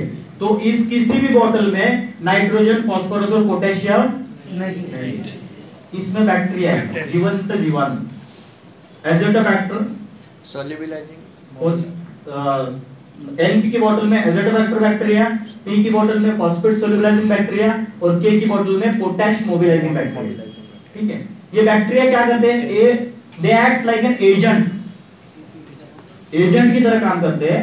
यहाँ पे पड़ा हुआ नाइट्रोजन उसको यहाँ से निकाल के प्रोसेस करके कन्वर्ट करके रूट जोन में लाके रख देते हैं। तो ये क्या करेंगे? ये 100% काम करेंगे। इसमें 100% एनपीके नहीं है, पर ये 100% अपना खुद का काम करेंगे। मतलब क्या? ये जितनी रिक्वायरमेंट है वो फसल की, नत्रस, क्लोरोफोर, पालाश की, वो कहीं से भी निकाल के उसको दे देंगे, ठीक है। तो वो कहां से निकल सकते हैं? सबसे पहले अपने हवा में 78% नाइट्रोजन है, ये हमने भूगोल में पढ़ा है, लेकिन वो डायरेक्टली फसल नहीं ले सकती। तो ये बैक्टीरिया क्या करते हैं? वो नाइट्रोजन को खींच लेते हैं, एब्जॉर्ब करते हैं, थोड़ा प्रोसेस करते हैं और रूट जोन में लाके रख देते हैं। दूसरा, आपने जो डाला उसको प्रोसेस करते हैं, रूट जोन में लाके रख देते हैं। तीसरा, सॉइल के नीचे अगर कहीं पे वो पड़ा हुआ है तो वहां पे जाएंगे, उसको खींचेंगे, लेके आएंगे, प्रोसेस करेंगे, रूट जोन में लाके रख देंगे। तो ये एजेंट है। क्या बोलते हैं आप? यहाँ पे जो घर दिखाता है ना, इसको घर खरीदना है, इसको घर बेचना है, दलाल, ब्रोकर, इसकी तरह, ब्रोकर की तरह काम करते हैं। यहाँ पे नाइट्रोजन पड़ा हुआ है, इसको बेचना है, इसको खरीदना है, यहाँ से उठाएंगे, यहाँ पे लाद देंगे, वो भी कमीशन लिए बिना। तो ये अच्छी चीज है हमारे लिए, ठीक है। तो ये बैक्टीरिया है इसमें जो उसको लाके रख दे। अभी क्या होगा? अभी ये बैक्टीरिया यहाँ पे मौजूद है, आपने यहाँ पे एनपीके डाला, इमीडिएटली वो प्रोसेस किया उसने और उसको दे दिया। अब आपको ये एक्स्ट्रा डालने की जरूरत है क्या? इसलिए हम बोलते हैं कि आप हमारा एनपीके अगर यूज करते हो तो आपका बायो फर्टिलाइजर, अपना फर्टिलाइजर का, खाद का जो खर्चा है वो आप 50% से कम कर सकते हो। फिर वो धीरे धीरे कम कर करके आप बंद भी कर सकते हो। लेकिन बहुत सारे लोग मुझे पूछते हैं कि सर हमने केमिकल, रासायनिक खाद नहीं डाला, पूरी तरह बंद कर दिया और अपना प्रोडक्ट यूज किया, तो चलेगा क्या? The very first thing is, इसमें नाइट्रोजन, फास्फोरस और पोटेश है क्या? नहीं, ठीक है। आपकी फसल को नाइट्रोजन, फास्फोरस, पोटेश की जरूरत है क्या? यस। तो वो ये क्या काम करेंगे? उसको सिर्फ लाके वहां पे रख देंगे। अगर इनका काम ये है तो वो लाके रखने के लिए कहीं पे तो वो होने जरूरी है, ठीक है। अब ये नत्रस, स्फुरद, पालाश आपके जमीन में हो, इसके लिए 2 तरीके के नत्रस, स्फुरद, पालाश, 2 तरीके से हम लोग नत्रस, स्फुरद, पालाश जमीन में दे सकते हैं। एक केमिकल और दूसरा ऑर्गेनिक। ऑर्गेनिक कौन कौन सा है जो हम लोग बहुत सालों से यूज कर रहे हैं? गोबर खाद, केचुए का खाद, पोल्ट्री का जो खाद आता है वो खाद, या फिर हमारे यहाँ पे एक प्रोसेस, ये पद्धति है महाराष्ट्र में, एक कैटेगरी है जो धनगर नाम का समाज है, वो क्या करता है, उनके पास 100, 150, 200 बकरियां होती है, वो पालते हैं, और वो जब फसल निकल जाते हैं तो वो आते हैं गाँव में, जहाँ पे उनको बिठाते हैं। आपके यहाँ पे होता है नहीं होता? उनका क्या काम होता है? वो दिन भर क्या करती है? बकरियां चढ़ती है और रात को आके सिर्फ बैठती है क्या? उनका काम भी वो करती है ना, उनका 1 नंबर 2 नंबर वहां पे डालती है। वो rich source of nitrogen, phosphorus और पोटेशियम। हम लोग जो गोबर खाद डालते हैं उसमें नाइट्रोजन, फास्फोरस, पोटेशियम, लेकिन एक ही प्रॉब्लम है, ये जो ऑर्गेनिक है ना उसमें जो नाइट्रोजन फास्फोरस पोटेशियम उसकी जो उसका जो परसेंटेज है वो कम है, ठीक है। तो अगर वो कम है तो हमको वो ज्यादा डालना पड़ेगा। लेकिन हम लोग ऐसा बोल सकते हैं मैं कुछ भी नाइट्रोजन फास्फोरस पोटेशियम का सोर्स नहीं डालूंगा और मुझे फसल अच्छी आनी चाहिए, आएगी क्या? नहीं। तो मेरा ये बोलना है कि आप अगर केमिकल फर्टिलाइजर बंद करना चाहते हो तो अच्छी बात है, उसको धीरे धीरे बंद कीजिए, लेकिन उसी के साथ ये जो गोबर खाद है, केचुआ खाद है, पोल्ट्री का खाद है, या फिर ये अलग अलग तरीके का जो ऑर्गेनिक खाद है उसका जो परसेंटेज है वो थोड़ा थोड़ा बढ़ाओ ताकि वो लेवल मेंटेन हो सके, ठीक है, क्लियर है। तो इसको हम लोग जमीन में पानी के थ्रू दे सकते हैं, नाइट्रोजन फास्फोरस पोटैश का जो एजेंट्स है उनको 1 ml 1 लीटर पानी में इसको छोड़ सकते हैं, ड्रिप या ड्रेंचिंग से दे सकते हैं, खुले पानी में दे सकते हैं।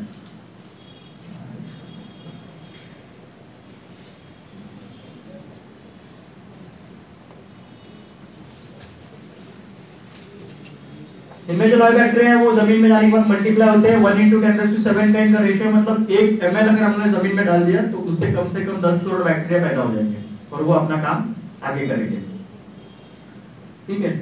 नेक्स्ट प्रोडक्ट इज शेड, ठीक है। एक 10 मिनट ज्यादा हो जाएंगे तो चलेगा, नो प्रॉब्लम।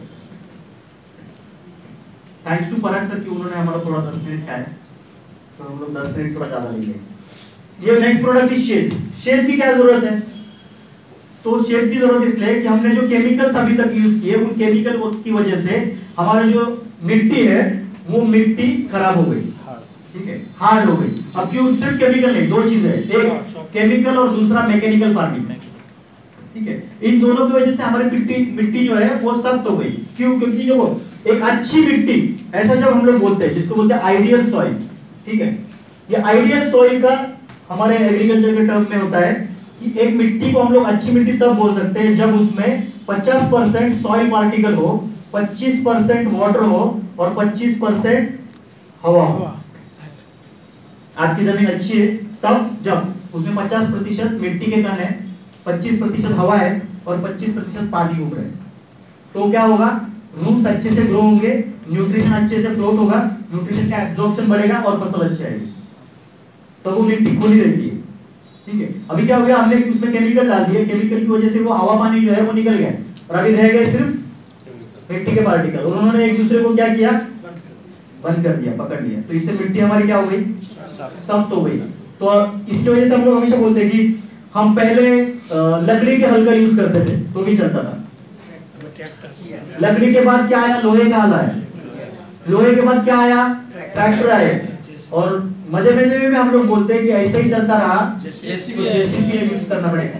लेकिन ये मजे वाली बात, जेसीबी परवड़े कहते हैं किसान को, आज ही नहीं किसान को खेती परवड़ रही है, तो ऐसे नहीं चल सकता, तो कुछ तो करना पड़ेगा। तो ये हमें सॉइल का ओरिजिनल टेक्सचर और स्ट्रक्चर फिर से क्रिएट करना बहुत जरूरी है।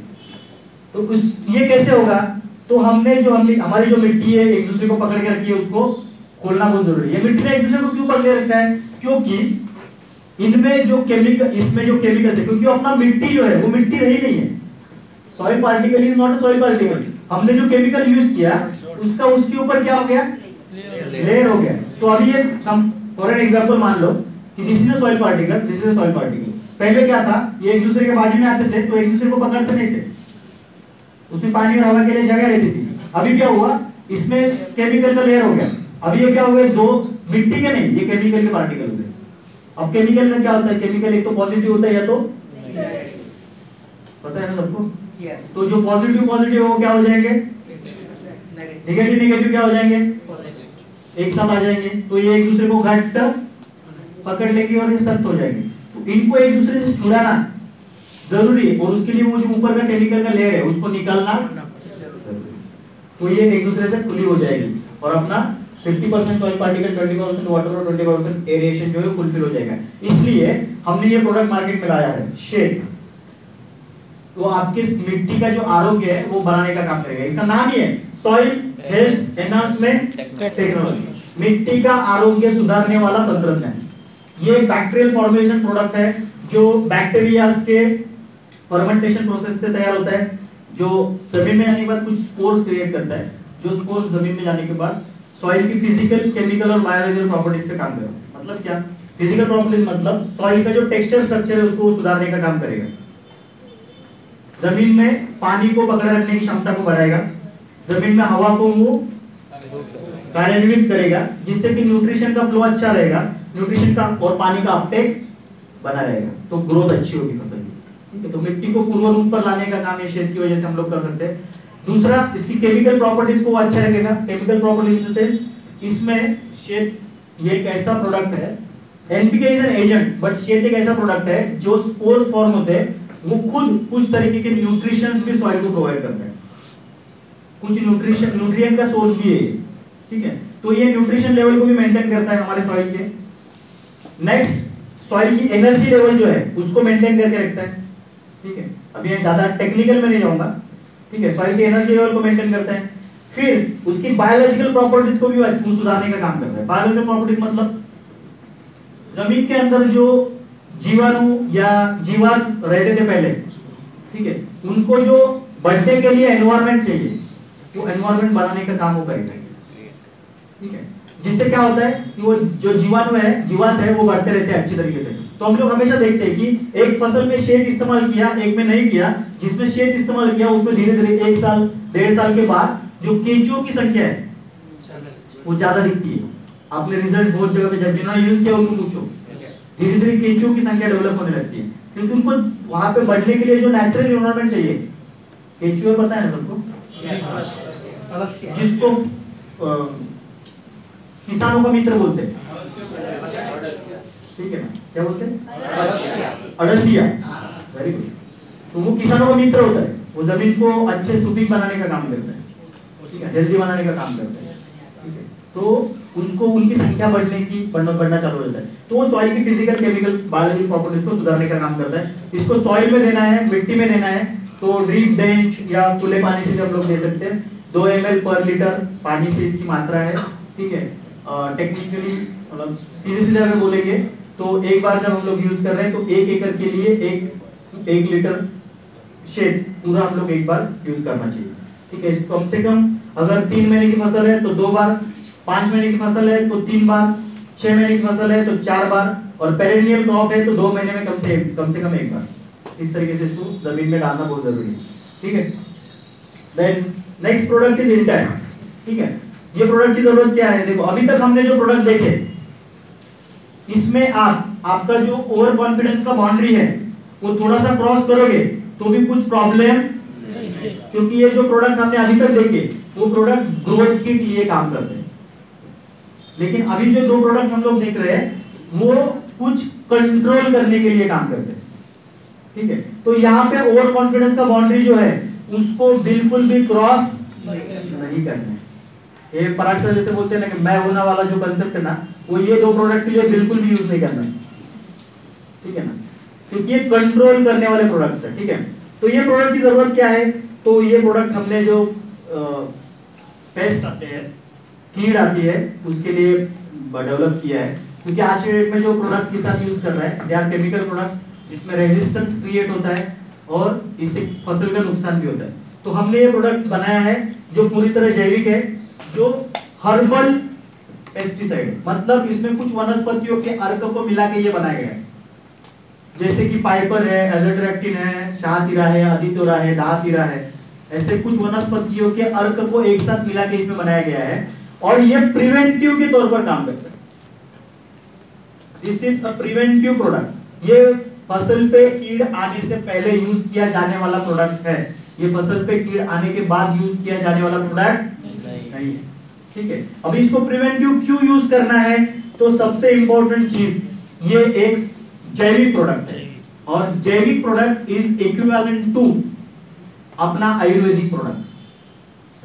हम जो आयुर्वेदिक प्रोडक्ट रिकमेंड करते हैं, अगर आपको एकदम आप कैंसर के 2nd स्टेज पे और आपने आयुर्वेदिक प्रोडक्ट यूज करना चालू किया, चलेगा क्या? नहीं चलेगा। उस पे क्या करना पड़ेगा आपको? एलोपैथिक ट्रीटमेंट ही जरूरी है। तो ऐसे ही अगर आपके फसल पे ऑलरेडी कीड़ अवस्था में है तो उस समय पे आप बोलोगे कि किसी जैविक प्रोडक्ट से कंट्रोल करोगे तो इट इज इक्विवेलेंट टू कि कैंसर की सेकंड स्टेज वाले पेशेंट को आयुर्वेदिक से ट्रीट करना। तो क्या हो जाएगा, डेफिनेटली मर जाएगा। वैसे ही ये फसल का नुकसान हो जाएगा, वो नुकसान किसके सर पे आएगा, आपके सर पे आएगा। तो ऐसा नहीं होना चाहिए। This is an purely preventive product. इसलिए लोग हम अगर मुझे बोलते ना कि सर वहां पे फसल पे कीट थी, वहां पे मैंने बायोइंटेक दे दिया लेकिन उसका रिजल्ट ही नहीं आया, तो ये प्रोडक्ट फसल पे कीट है उसके बाद मारने वाला प्रोडक्ट एडवांस है नहीं, है प्रिवेंटिव प्रोडक्ट है। ये किस तरीके से काम करेगा, सबसे पहले अगर ये प्रोडक्ट फसल पे स्प्रे किया हुआ है और उस टाइम पे कीट का अटैक होता है तो ये अलग अलग तरीके से काम करेगा। सबसे पहले तो ये रिपेलेंट की तरह काम करेगा, मतलब इसमें कुछ औषधि वनस्पति ऐसी है जो जिनका स्मेल बहुत स्ट्रांग है और वो कीट जब वहां पे आती है तो वो स्ट्रांग से वो भग जाती है। अब आप बोलेंगे कि यार मेरे को तो अंदर जाने के बाद कुछ फील नहीं होता, आपका साइज और कीट का साइज डिफरेंस है ना कुछ, उनका जो स्मेल लेने का जो ये है वो और आपका स्मेल अलग है, तो ये आपको रिपेल नहीं करने के लिए है, वो कीट को रिपेल करने के लिए, ठीक है। और इंपॉर्टेंट है ये कि ये सिर्फ सकिंग पेस्ट के लिए बनाया गया है, रस शोषक कीड़ियों के लिए बनाया गया हुआ प्रोडक्ट है, ठीक है। This is for sucking paste. Paste तीन तरीके के होते हैं, एक सकिंग पेस्ट, दूसरा लीफ ईटिंग कैटरपिलर, तीसरा बोरर्स जो फल के अंदर घुसते हैं, ठीक है। तो ईटिंग कैटरपिलर लीफ पत्तों खाने वाले प्रोडक्ट और फल के अंदर घुसने वाले प्रोडक्ट के लिए ये बनाया नहीं है, ये सकिंग पेस्ट के लिए बनाया गया है। और ज्यादातर अटैक जो होता है वो सकिंग पेस्ट का होता है, ठीक है। सर ये थ्रिप्स में इतना thrips is a sucking paste, preventive use करो आप तो 100% आपको रिजल्ट मिलेगा, ठीक है।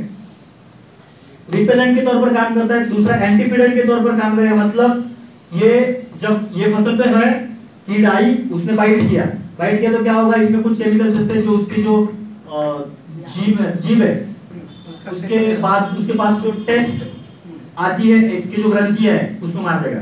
तो दूसरे जगह पे जाएगा, खाएगा, उसको टेस्ट नहीं आएगी।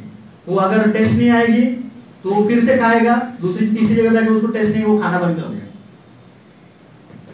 इट इज इक्विवेलेंट टू जब आप गरम चाय पीते हो तो आपके जीभ के बाजू की जो त्वचा है वो क्या हो जाती है, जल जाती है। उसके बाद आप कुछ भी खाते हो तो आपको टेस्ट नहीं लगता थोड़ी समय तक, तो सेम केस उसकी हो जाती है। वो जल जाता है, टेस्ट नहीं लगता तो वो खाना बंद कर देता है, खाना बंद करेगा, भूखा रहेगा तो क्या हो जाएगा, मर जाएगा। क्या हमने उसको मारा, वो अपने आप मर गया, क्योंकि हम उसको मारते, क्योंकि हम कैसा प्रोडक्ट बनाते हैं, जैविक, और जैविक का काम लोगों को मारना, किसी को भी मारना, तो हम उसको मारते नहीं है, वो अपने आप मर गया भूख से।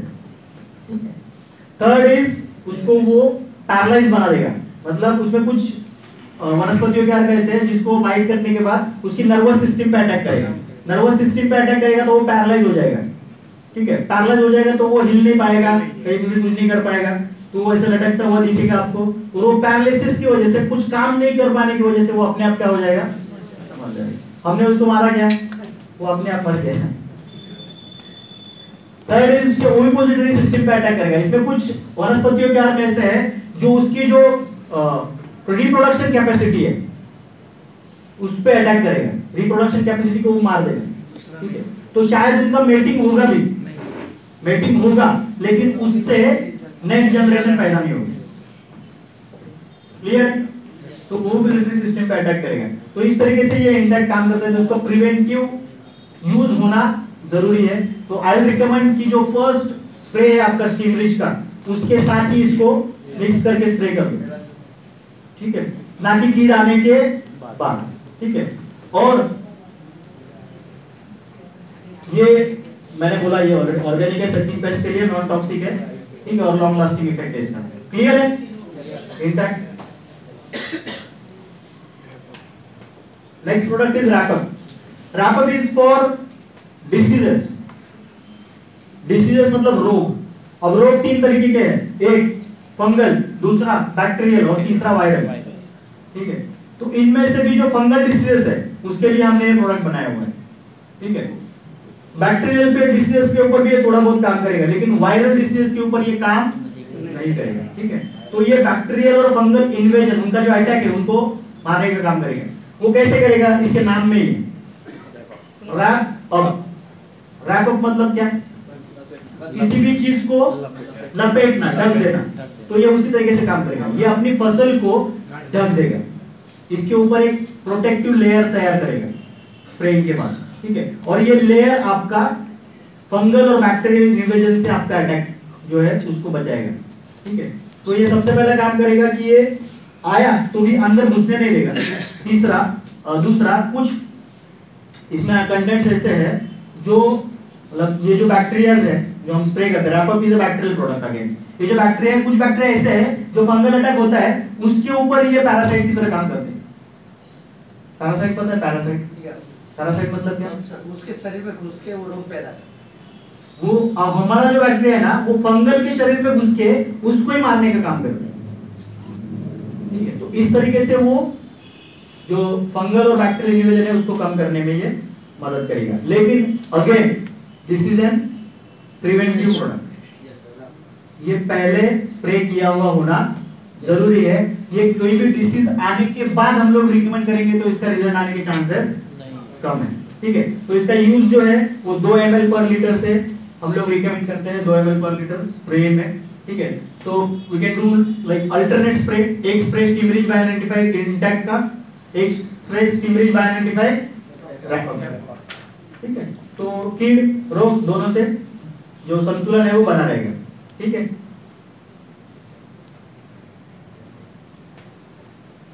क्लियर है अभी तक? यस। अभी इसमें एक सबसे इंपॉर्टेंट चीज मैं अभी बताऊंगा, ये थंब रूल है। थंब रूल पता है ना आपको? थंब रूल मतलब जैसे पाइथागोरस का प्रमेय है ना 30 60 90, वैसा कोई एक थंब रूल होता है। वैसे मैं बोलता हूँ ये जो भी सारे प्रोडक्ट है हमारे इंटैक्ट और रैपअप से इंपॉर्टेंट, सबसे इंपॉर्टेंट देखो, हम लोग बहुत सारी बार ये होता है कि हमने 10 जगह पे प्रोडक्ट दिया, ये बड़ा इंपॉर्टेंट है, इसको 2 मिनट ध्यान से सुनिए, ज्यादा समय लेने वाला नहीं हूं आपका। हमने ये प्रोडक्ट दिया 10 जगह पे, 8 लोगों को बहुत अच्छा रिजल्ट आया। ठीक है, 8 लोगों को बहुत ही बेहतरीन रिजल्ट आया, लेकिन 2 लोगों को रिजल्ट नहीं आया है, ऊपर नीचे हुआ या कम ज्यादा हुआ। ठीक है, अगर 8 लोगों को रिजल्ट आया और 2 लोगों को रिजल्ट नहीं आया, इसका मतलब प्रॉब्लम किसमें है? यूज करने के तरीके में। लेकिन सबसे इंपॉर्टेंट चीज ध्यान रखना जरूरी है, कोई भी फसल जब किसान लेता है तो वो फसल का प्रोडक्शन आने के लिए 5 इंपॉर्टेंट चीजें होती है, 5 इंपॉर्टेंट चीजें। एक सबसे इंपॉर्टेंट, आपकी फसल किस तरीके से उगेगी या आपको कैसे प्रोडक्शन मिलेगा, ये प्रोडक्शन डिपेंड है फर्स्ट थिंग सीड, आप कौन से बीज, इसके में कैसे क्वालिटी का बीज आप यूज, क्या बीज आपने यूज किया है उसके ऊपर डिपेंड है फसल कैसे होगी, very first thing. Second, production depend है सॉइल पे, मिट्टी जिसमें आपने ये बोया। ठीक है, थर्ड इंपॉर्टेंट वाटर, पानी जो आप उसको दे रहे हैं। फोर्थ इंपॉर्टेंट एनवायरमेंट जिसमें ये खड़ा है, एंड फिफ्थ इंपॉर्टेंट न्यूट्रिशन।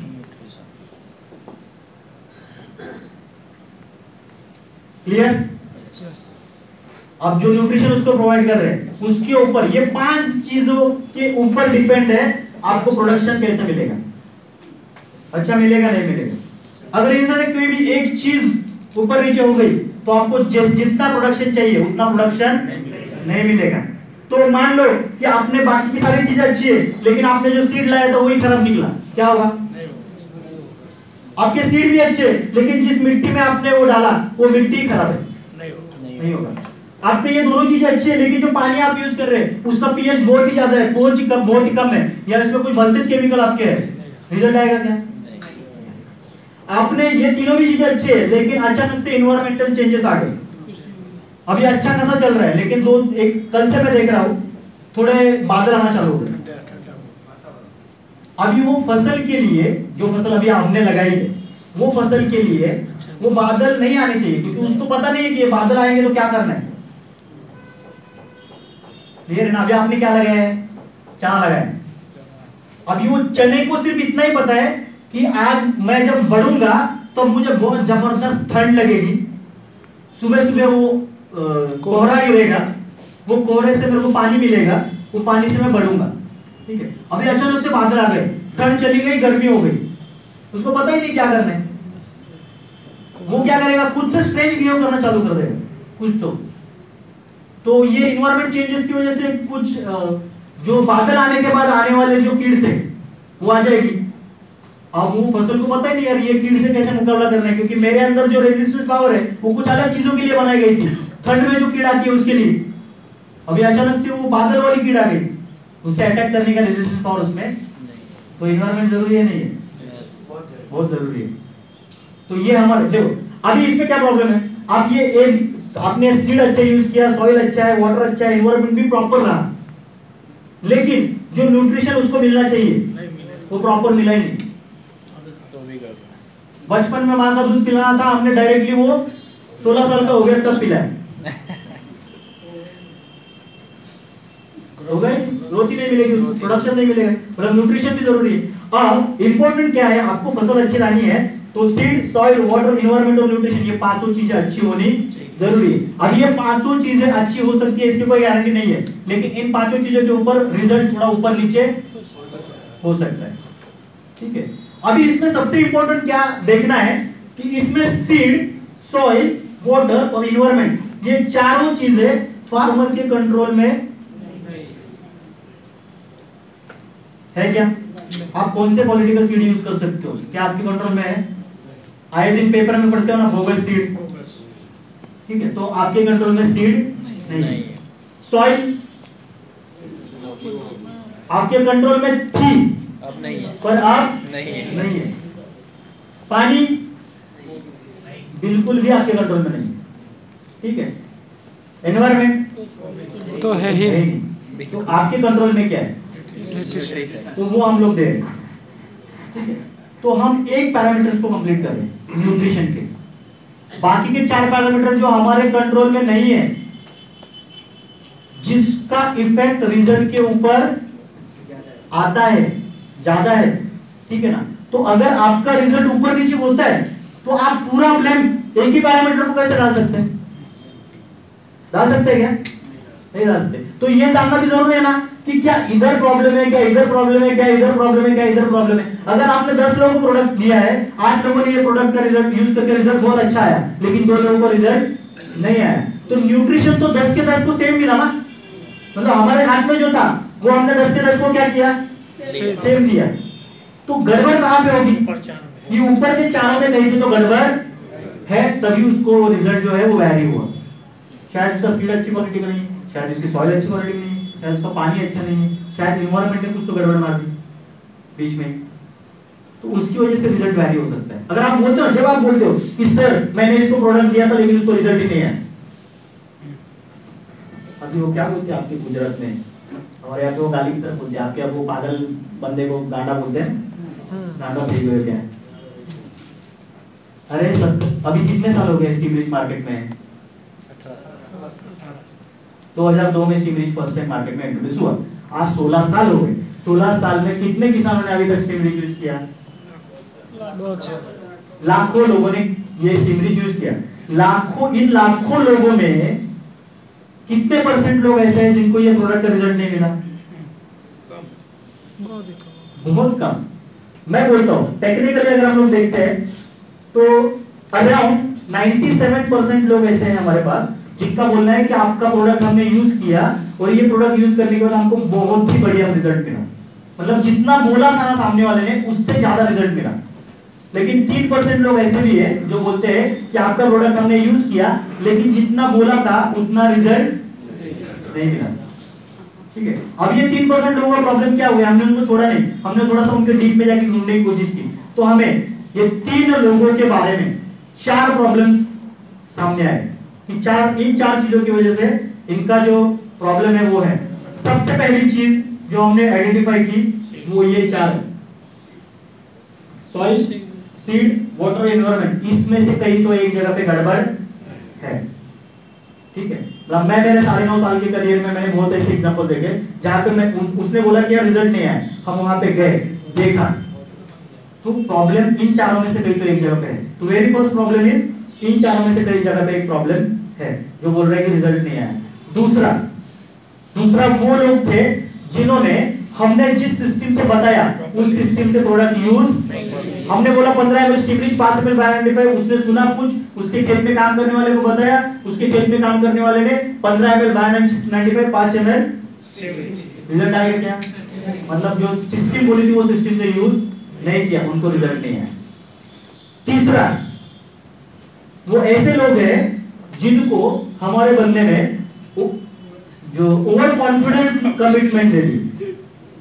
मतलब जैसे मैंने शुरुआत में बोला ना कि वो मतलब कि हार्वेस्टिंग के स्टेज पे, फसल निकालने की अवस्था में वो जाता है वहां पे, उसके दिमाग में एक ही है, मेरे को क्लब नेट सब करना है।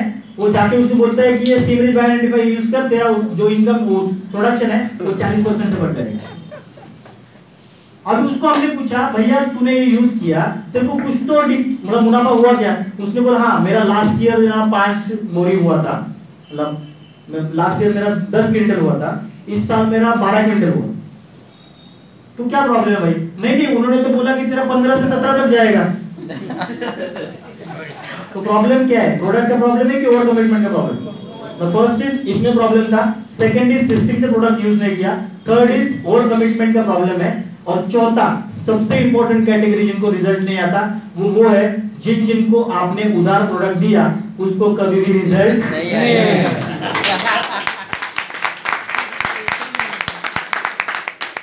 क्योंकि अगर रिजल्ट आया ऐसे बोला तो पैसा देना पड़ेगा। तो सबसे इंपॉर्टेंट और सबसे आसान जवाब है तूने क्या दिया यार, उसका रिजल्ट नहीं आया। तो ये चारों चीजें अवॉइड करो। 3 चीजें जो हमारे कंट्रोल में वो अवॉइड कर सकते हैं। एक, सिस्टम से प्रोडक्ट यूज करना चाहिए सामने वाले ने। दूसरा, ओवर कमिटमेंट नहीं करना चाहिए। तीसरा, किसी को भी उधार प्रोडक्ट नहीं देना चाहिए, क्योंकि हमारा प्रोडक्ट सोना है।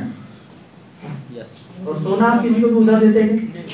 आप जाओ सोनार की दुकान में, उसको बोलो आज सोना तो कल पैसा देता हूँ, देगा क्या? नहीं देगा। तो treat this like gold, it has a value. आपके हाथ में जो चीज है ना वो बहुत इंपॉर्टेंट है। मुझे अगर मतलब ये जो नेक्स्ट प्रोडक्ट है इसके ऊपर मैं डिस्कस नहीं करने वाला, क्योंकि एक बहुत इंपॉर्टेंट इशू है। सीएफसी का नॉलेज जो है मुझे ज्यादा नहीं है। I am not an expert of animal category, ठीक है? उसके लिए आपको अलग से ट्रेनिंग ऑर्गेनाइज करेंगे हम लोग। लेकिन देखो, एक चीज हमेशा कि मेरे सामने आती है, लोग मुझे बोलते हैं कि सर आपके प्रोडक्ट है ना, आपके प्रोडक्ट बहुत महंगे हैं। ये सवाल आपको आता है? जी आता है। मैं बोलता हूँ हाँ महंगे। मैं तो छाती ठोक के बोलता हूँ यस मेरे प्रोडक्ट महंगे हैं। तो वैसे तो हम लोग डिस्काउंट देके वो सस्ता हो जाता है, लेकिन मैं छाती ठोक के बोलता हूँ कि मेरे प्रोडक्ट महंगे हैं। देखो, ये एग्जांपल आपने बहुत बार सुना होगा, ठीक है ना? फिर भी हम लोग रिपीट करते हैं इसको। हमें अगर गाड़ी लेनी है तो हमारे पास 2 ऑप्शन है। एक, अगर आपके पास 2 ऑप्शन है, एक आप मारुति 800 ले सकते हैं और दूसरा मर्सिडीज ले सकते हैं। आप कौन सी प्रेफर करोगे? मर्सिडीज। आपके सामने 2 ऑप्शन है, आपको मारुति 800 दे सकते हैं हम लोग, या फिर मर्सिडीज दे सकते हैं। कौन सी लेंगे आप? मर्सिडीज। क्यों? क्यों? वैसे अगर देखा जाए तो मारुति 800 को भी 4 पहिए हैं, एक स्टीयरिंग है, 4 लोग अंदर बैठते हैं, कवर्ड है, धूप आएगी, बारिश आएगी, जोर से हवा चलेगी तो भी वो आपको सेफ रखेगा, और उसका भी काम एक जगह से दूसरी जगह पे आपको लेके जाना है। और मर्सिडीज का भी, उसमें 4 पहिए है, एक स्टीयरिंग है, 4 लोग बैठते हैं, कवर्ड है, धूप आएगी, बारिश आएगी, हवा आएगी तो भी आपको सेफ रखेगा और एक जगह से दूसरी जगह पे लेके जाएगा। लेकिन वो 800 आपको 4 लाख में मिलती है और मर्सिडीज आपको 40 लाख में मिलती है, तो भी आपका बोलना है कि मुझे मर्सिडीज लेनी। क्यों भाई? वही सेम चीज है। अगर आपको 4 लाख की गाड़ी में भी मिल रही है और 40 लाख की गाड़ी में मिल रही है, तो 40 लाख की गाड़ी क्यों?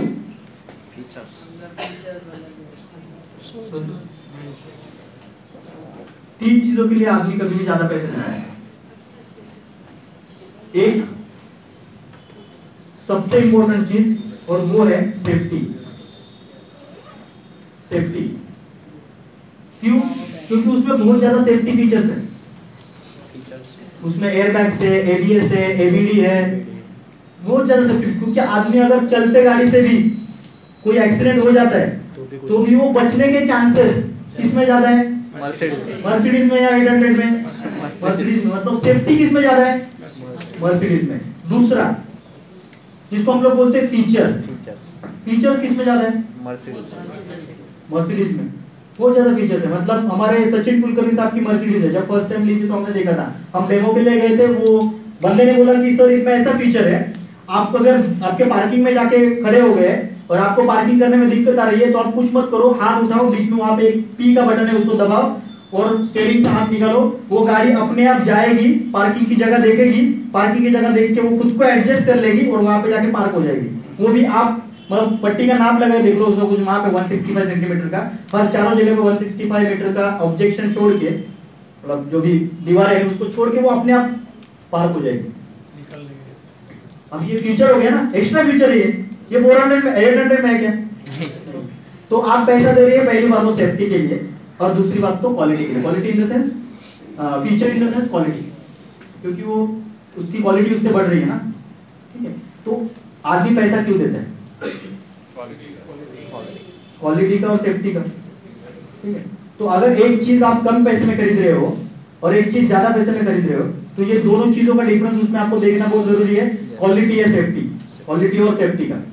तो हमारे प्रोडक्ट जो है, अगर कोई बोलता है कि महंगे हैं, तो मैं बोलता हूँ कि यस महंगे, क्योंकि इसमें ये दो चीजें ज्यादा है, एक क्वालिटी और दूसरा सेफ्टी है या नहीं? Yes. What you will prefer, chemical और ऑर्गेनिक? ऑर्गेनिक। इसमें क्या है? ऑर्गेनिक सेफ्टी है।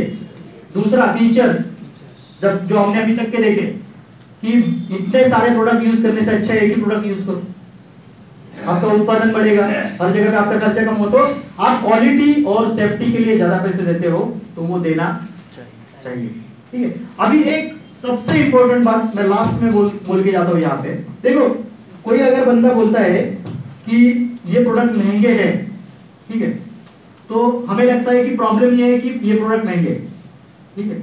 अब मैं बोलता हूँ एग्जैक्ट प्रॉब्लम आइडेंटिफाई करने की कोशिश करो, एग्जैक्ट प्रॉब्लम आइडेंटिफाई करने की कोशिश करो। क्या प्रॉब्लम ये है कि प्रोडक्ट महंगे हैं? अगर ये प्रॉब्लम है तो मैं आपको एग्जांपल देता हूँ। हमारा फेस वॉश कितने रुपए का है? 220 190 रुपीज का, 200 का पकड़ के चलो। हमारा फेस वॉश 200 रुपए का है। यहाँ पे ब्यूटिशियन कितने? ब्यूटिशियन या ब्यूटी से रिलेटेड कोई आता है? मार्केट में 2000 रुपए का फेस वॉश है या नहीं है? मार्केट में 2000 रुपए का भी फेस वॉश है। वो खरीदते हैं कि नहीं खरीदते? लोग खरीदते हैं।